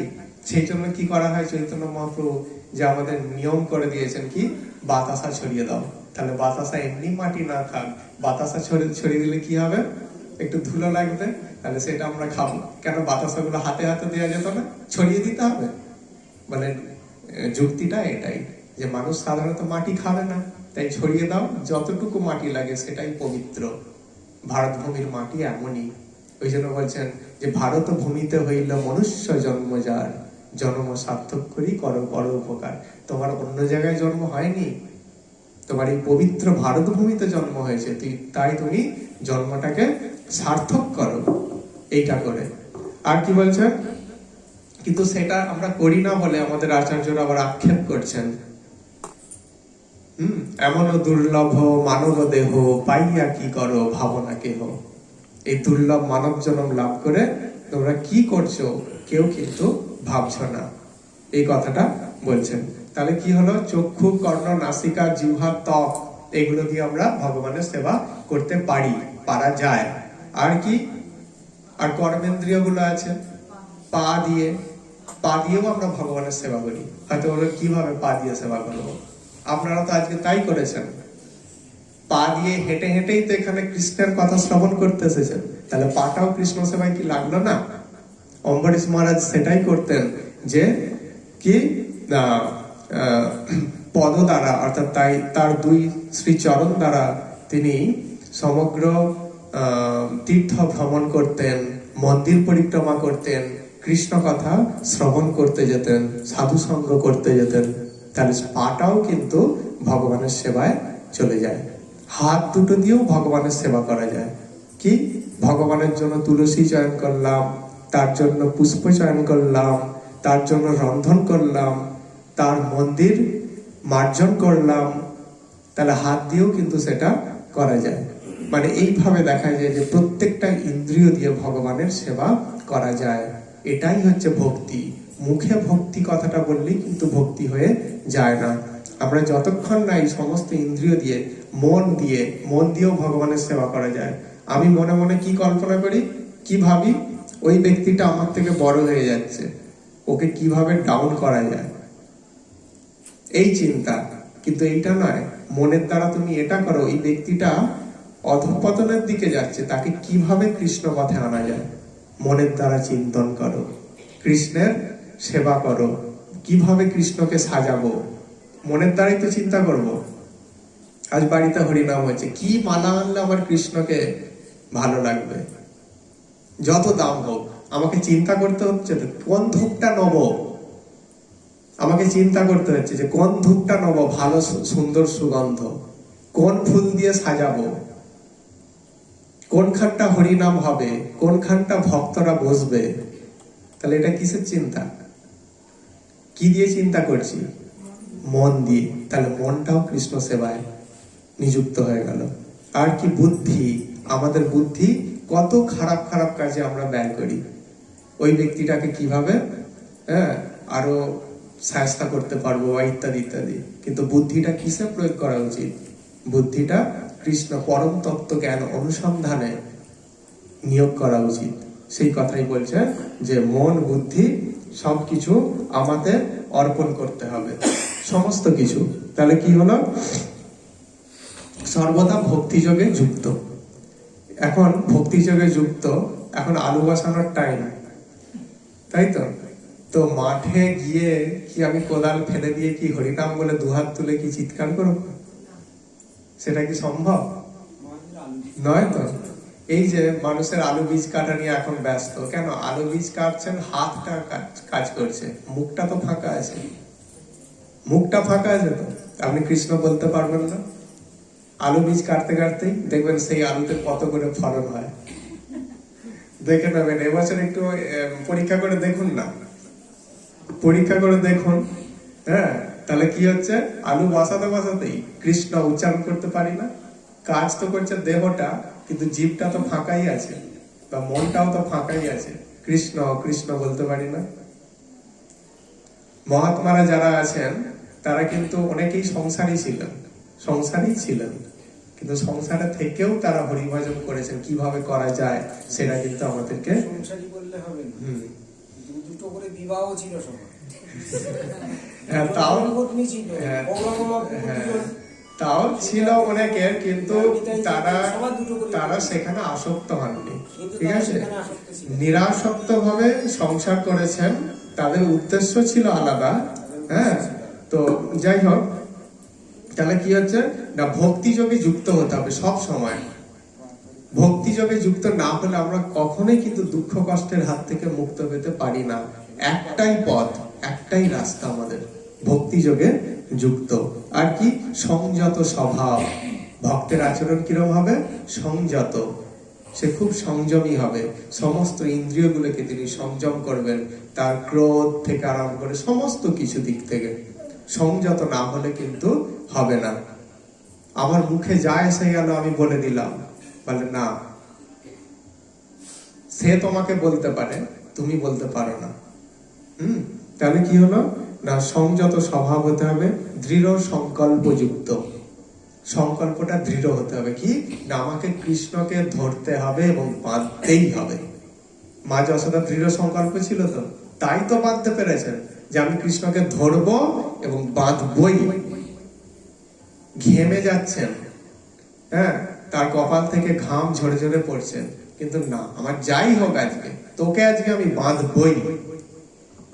অর্থাৎ আমাদের জীবাত্মার লক্ষ্য এটাই, যে সংকল্প একটাই, কি না, কৃষ্ণকে আমরা ধরবই, তাকে আমরা বাঁধবই।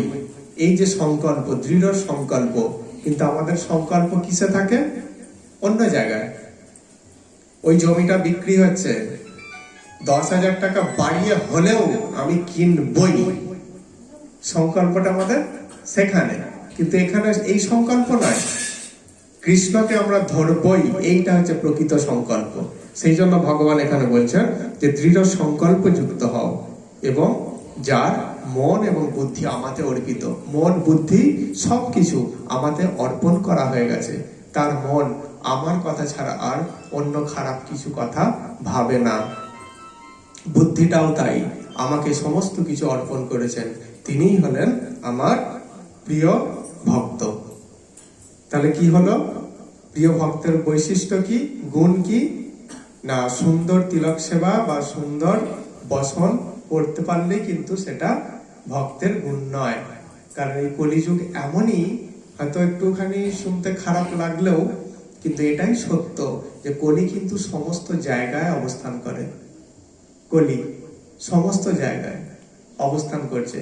তাই আমরা শুনেছি কোন এক ব্যক্তি, তিনি ভক্ত নন, কিন্তু ভিক্ষায় বেরোতেন এরকম তিলক সেবা করে। কেন?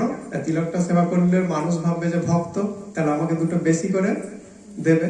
আর তিনি এই ভক্তদের এই বাড়ি থেকে, এই গৃহস্থদের বাড়ি থেকে নিয়ে উল্টো পাল্টা জিনিস খেতেন, এরকম আচরণ করতেন।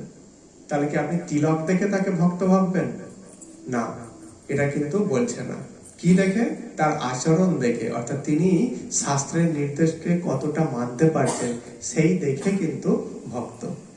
হ্যাঁ, তো এখানে সেটাই বলছেন যে মন বুদ্ধি সবকিছু আমাদের অর্পণ করা, এই যে গুণ, এগুলো যার মধ্যে থাকবে তিনি আমার প্রিয় ভক্ত, তিনিই আমার প্রিয়, আর অন্য কেউ হতে পারেন না। এরপর পরের শ্লোকে যেটা বলছেন, যার থেকে কেউ উদ্বেগ প্রাপ্ত হন না, যিনি কারো দ্বারা উদ্বেগ প্রাপ্ত হন না, এবং যিনি হর্ষ, ক্রোধ, ভয় ও উদ্বেগ থেকে মুক্ত, তিনি আমার অত্যন্ত প্রিয়। ভক্তের এক এক করে গুণগুলো বলছেন। কি? যার থেকে কেউ উদ্বেগ প্রাপ্ত হন না, অর্থাৎ যিনি কাউকে টেনশন দেন না। আমরা সাধারণত কি করি? ভয় পাওয়ানোর জন্য অনেক মজা করি। মনে আছে যখন প্রথম ল্যান্ড ফোন বাড়িতে বাড়িতে গ্রামে যখন প্রবেশ করে, তখন এক ব্যক্তি কি করেছে, ফোন নাম্বারটা নিয়ে পাশের বাড়ি বাজারে তখন বুথ থাকতো, বুথ থেকে ফোন হতো, হ্যাঁ, একটু গলাটা গম্ভীর করে, আমি তারকেশ্বর থানা থেকে বলছি, আপনার বাড়িতে যাচ্ছি গাড়ি নিয়ে, ঠিক আছে, আপনার স্বামী এই করেছে, এক্ষুনি তুলে আনবো। সে তো ভয়ে অস্থির, অথচ পাশের বাড়ির লোকটা। ঠিক আছে, এর কি হলো না, সেই বেচারি সবে মাত্র সেই বাড়ির কর্তা মাঠ থেকে এসে দুটো খেতে বসেছেন, তার তো হাতে থালা মাটিতে পড়ে গেল। আমি আবার কি করেছি?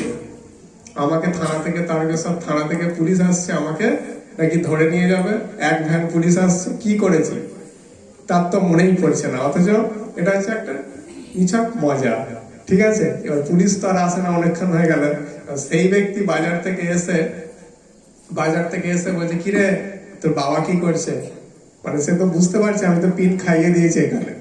হ্যাঁ, তো বাবা কি করছে? বলছে বাবা দেখো না এরকম অবস্থা, হ্যাঁ, বিছানা শুয়ে শুয়ে কাঁদছে, কি হয়েছে কি জানি। তাহলে দেখুন, মানে নিছক মজা পাওয়ার জন্য আমরা কাউকে না কাউকে উদ্বেগ দিই, কিন্তু গীতা সেটা বারণ করছে, কাউকে উদ্বেগ দিও না। কারণ কি, উদ্বেগ দিলে তুমি উদ্বেগ পাবে, অর্থাৎ যেমন দেবে তেমন পাবে। আমার মনে পড়ে যে শুধু মানুষকে উদ্বেগ নয়, কোনো প্রাণীকেই উদ্বেগ দেয় না ভক্ত।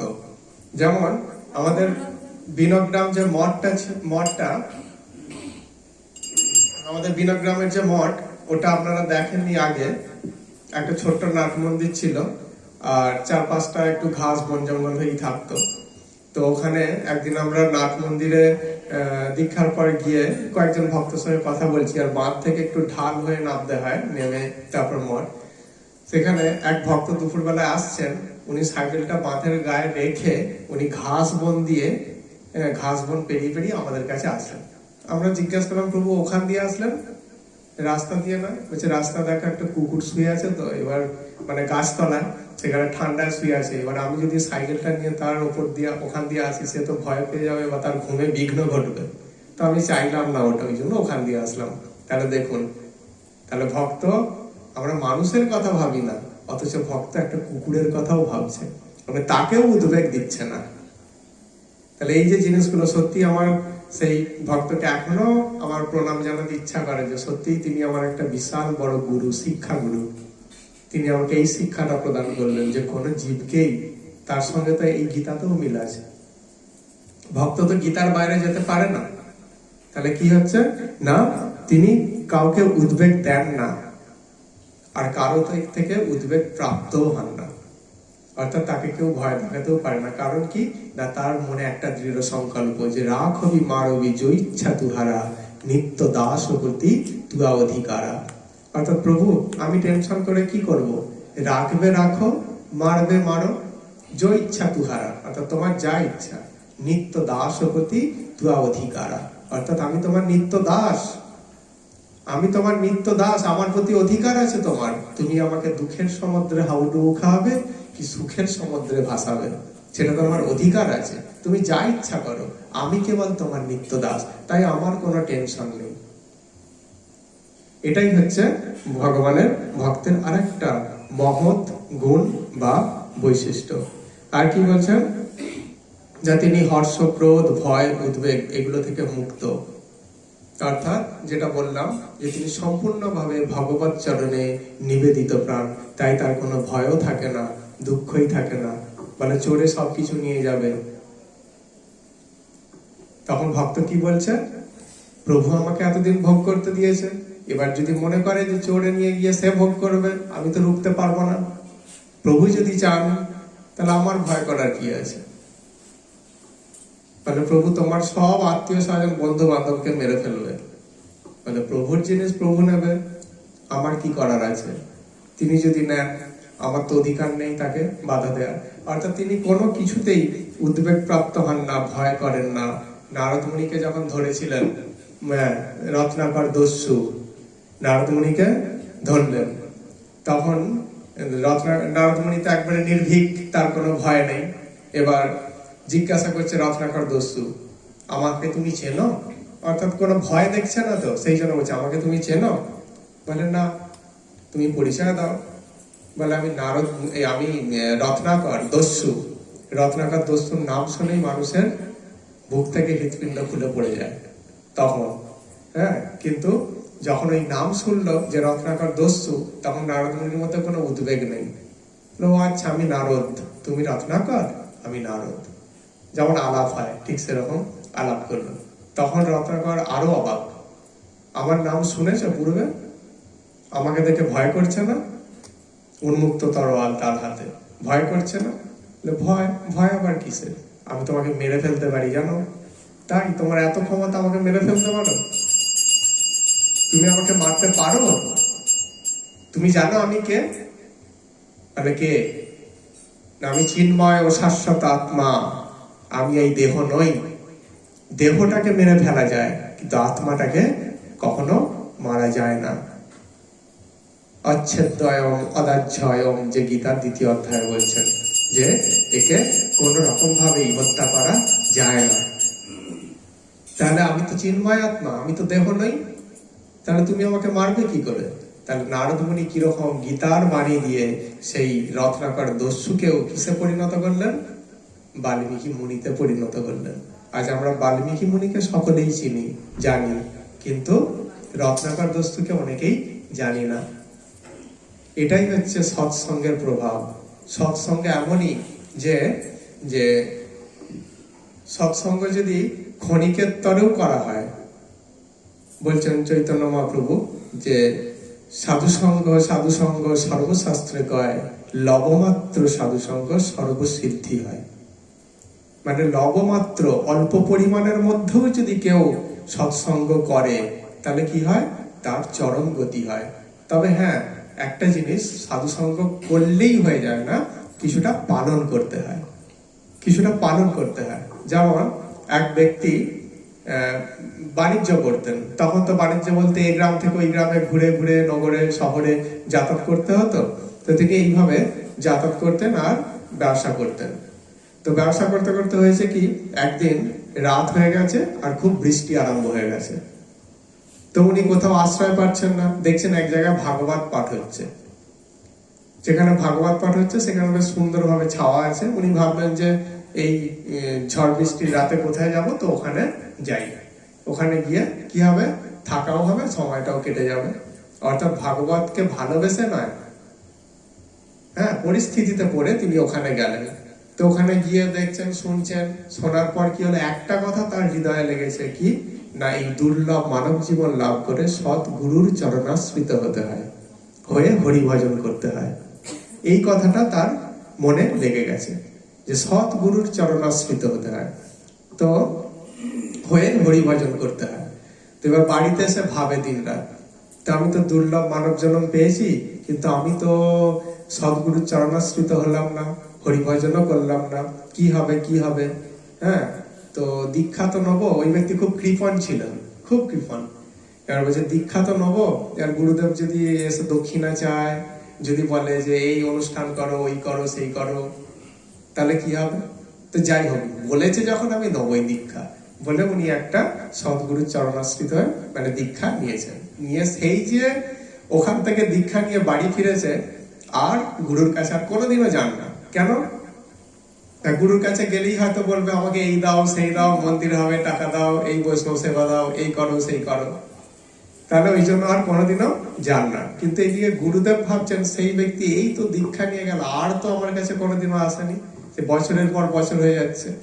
দীক্ষা মানে তো শুধু কানে মন্ত্র দেওয়া নয়, দীক্ষা মানে দিব্য জ্ঞান প্রদান করা।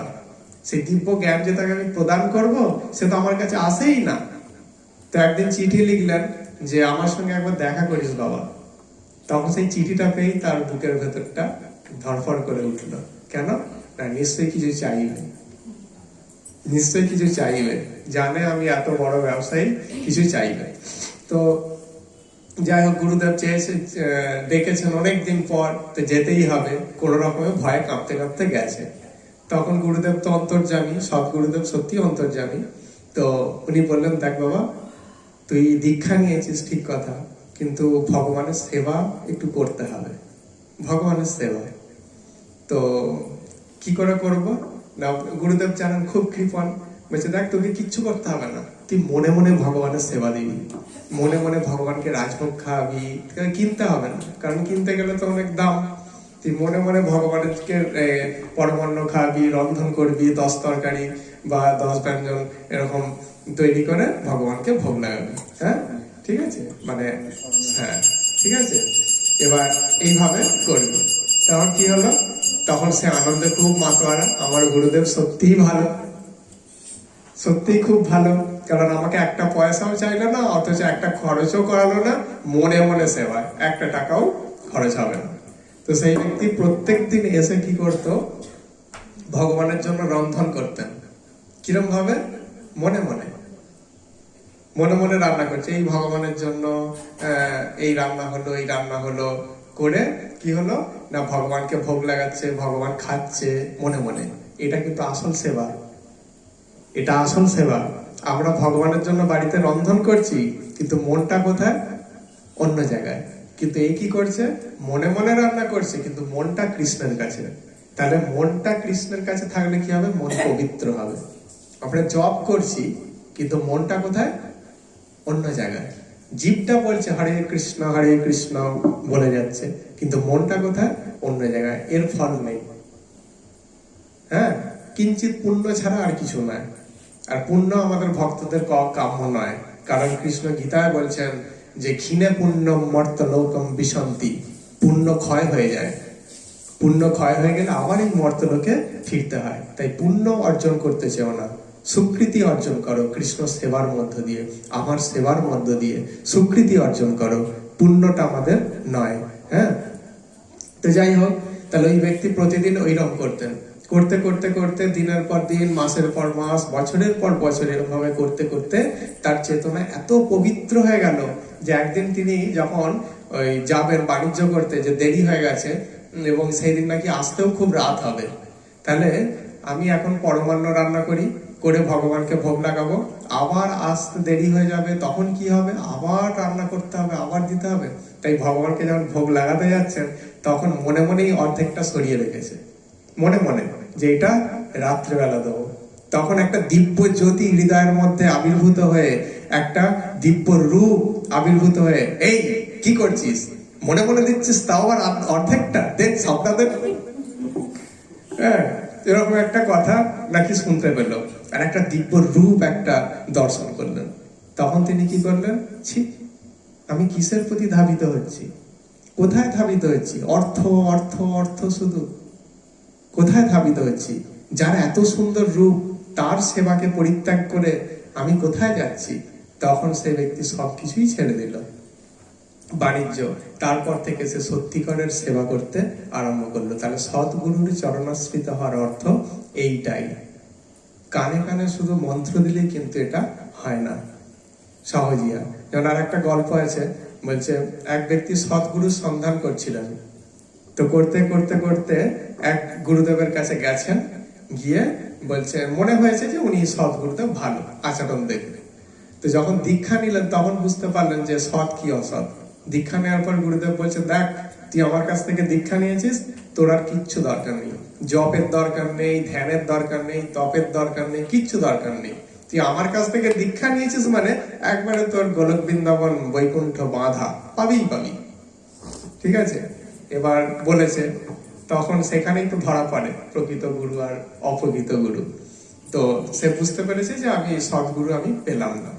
তো তখন তিনি চলে যাচ্ছেন, তখন আবার গুরুদেব ডাকছেন, এই শোন, দীক্ষা নিলি, দক্ষিণাটা দিলি না, দক্ষিণাটা কোথায় গেল? তখন সেই ব্যক্তি বলছে, দক্ষিণা, ও আচ্ছা, আপনাকে স্বর্গধামটা লিখে দিলাম স্বর্গটা। তখন গুরুদেব বলছে, এই স্বর্গটা কি তোর বাবার নাকি যে আমাকে লিখে দিলি? আর তখন শিষ্যও বলছে যে বৈকুণ্ঠটাও কি আপনার বাবার, যে আমি জপ করব না, ধ্যান করব না, তপ করব না, ভগবানের সেবা করব না, অথচ সেখানে চলে যাব? ভগবানের সেবা বিনা কি সেখানে যাওয়া যায়? তো সত্যিই তাই, যে ভগবানের যে সেবা, সেই সেবাতে যুক্ত না হওয়া পর্যন্ত আমাদের এই যে মানব জীবন, কেন এরপর আমরা কি জন্ম পাবো আমরা কিন্তু কেউই জানি না। কারণ কি না, কারণ হচ্ছে ভগবান অষ্টম অধ্যায় সম্ভবত সেখানে বলছেন যে অন্তকালে চ মামেব স্মরণ মুক্তা কলেবরম ইয় প্রয়াতি সমাদ্ভাবন ইয়াতি নাস্তত্র সংশয়। অর্থাৎ অন্তকালে যারা আমাকে স্মরণ করতে করতে দেহত্যাগ করে, কেবল তারাই আমাকে লাভ করে অন্তিমকালে। আর কি পরের লাইনে কি বলছেন না, জম জম বা বিস্মরণ ভাবম তজত্তন্তে কলেবরম ইয় প্রয়াতি সমাদ, না ওটা কি বলছেন, জম জম বা বিস্মরণ ভাবম তজত্তন্তে কলেবরম তম তমে বৈতি কৌন্তেয় সদা তদ্ভাব ভাবিত। অর্থাৎ মৃত্যুর সময় যে যেই চিন্তা করতে করতে মৃত্যুবরণ করে, পরবর্তী জন্মে সে সেই ভাবে ভাবিত তত্ত্বকেই লাভ করে। আমি বাড়িতে একটা কুকুর পুষেছি, হ্যাঁ, আমি বাড়িতে একটা কুকুর পুষেছি, আমি সেই কুকুরটাকে নিয়ে দিন রাত কাটাই। তাহলে আমাদের চেতনাটা কি হয়ে যাচ্ছে, সে কুকুরের প্রতি আসক্ত হয়ে যাচ্ছে, কুকুরের প্রতি আসক্ত হয়ে যাচ্ছে। তাহলে মৃত্যুর সময় কার কথা মনে পড়বে? মৃত্যুর সময় সেই কুকুরটার কথাই মনে পড়বে। তাহলে যদি কুকুরের চিন্তা করতে করতে মারা যাই, তাহলে কি হবে? অবশ্যই সেই কুকুরেরই জন্ম আমরা লাভ করব, যার কথা ভাবতে ভাবতে আমরা মৃত্যুবরণ করব। সেই জন্য কি বলছে, মৃত্যুকালটাই হচ্ছে আমাদের জীবনের একটা সর্বোচ্চ একটা সময়, যেটার উপর নির্ভর করে আমাদের পরবর্তী গতি কোথায় হবে। আর সেইটা প্র্যাকটিস করার জন্যই আমাদের প্রহ্লাদ মহারাজ বলছেন, কৌমারেত আচরেত প্রাজ্ঞ ধর্মান ভাগবতানিহ। অর্থাৎ কুমার বয়স থেকে হরিভজন করো।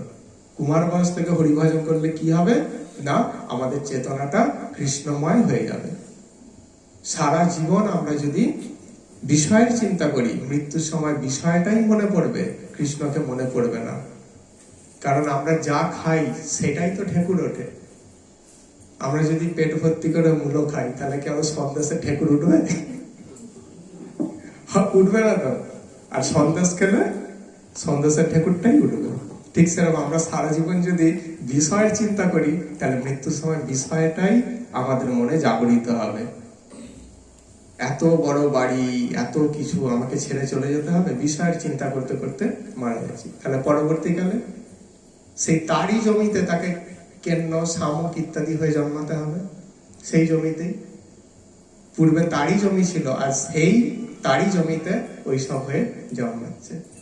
তা বাড়ির টিকটিকি আর সলা এগুলো হয়ে জন্মাতে হবে। ঠিক আছে?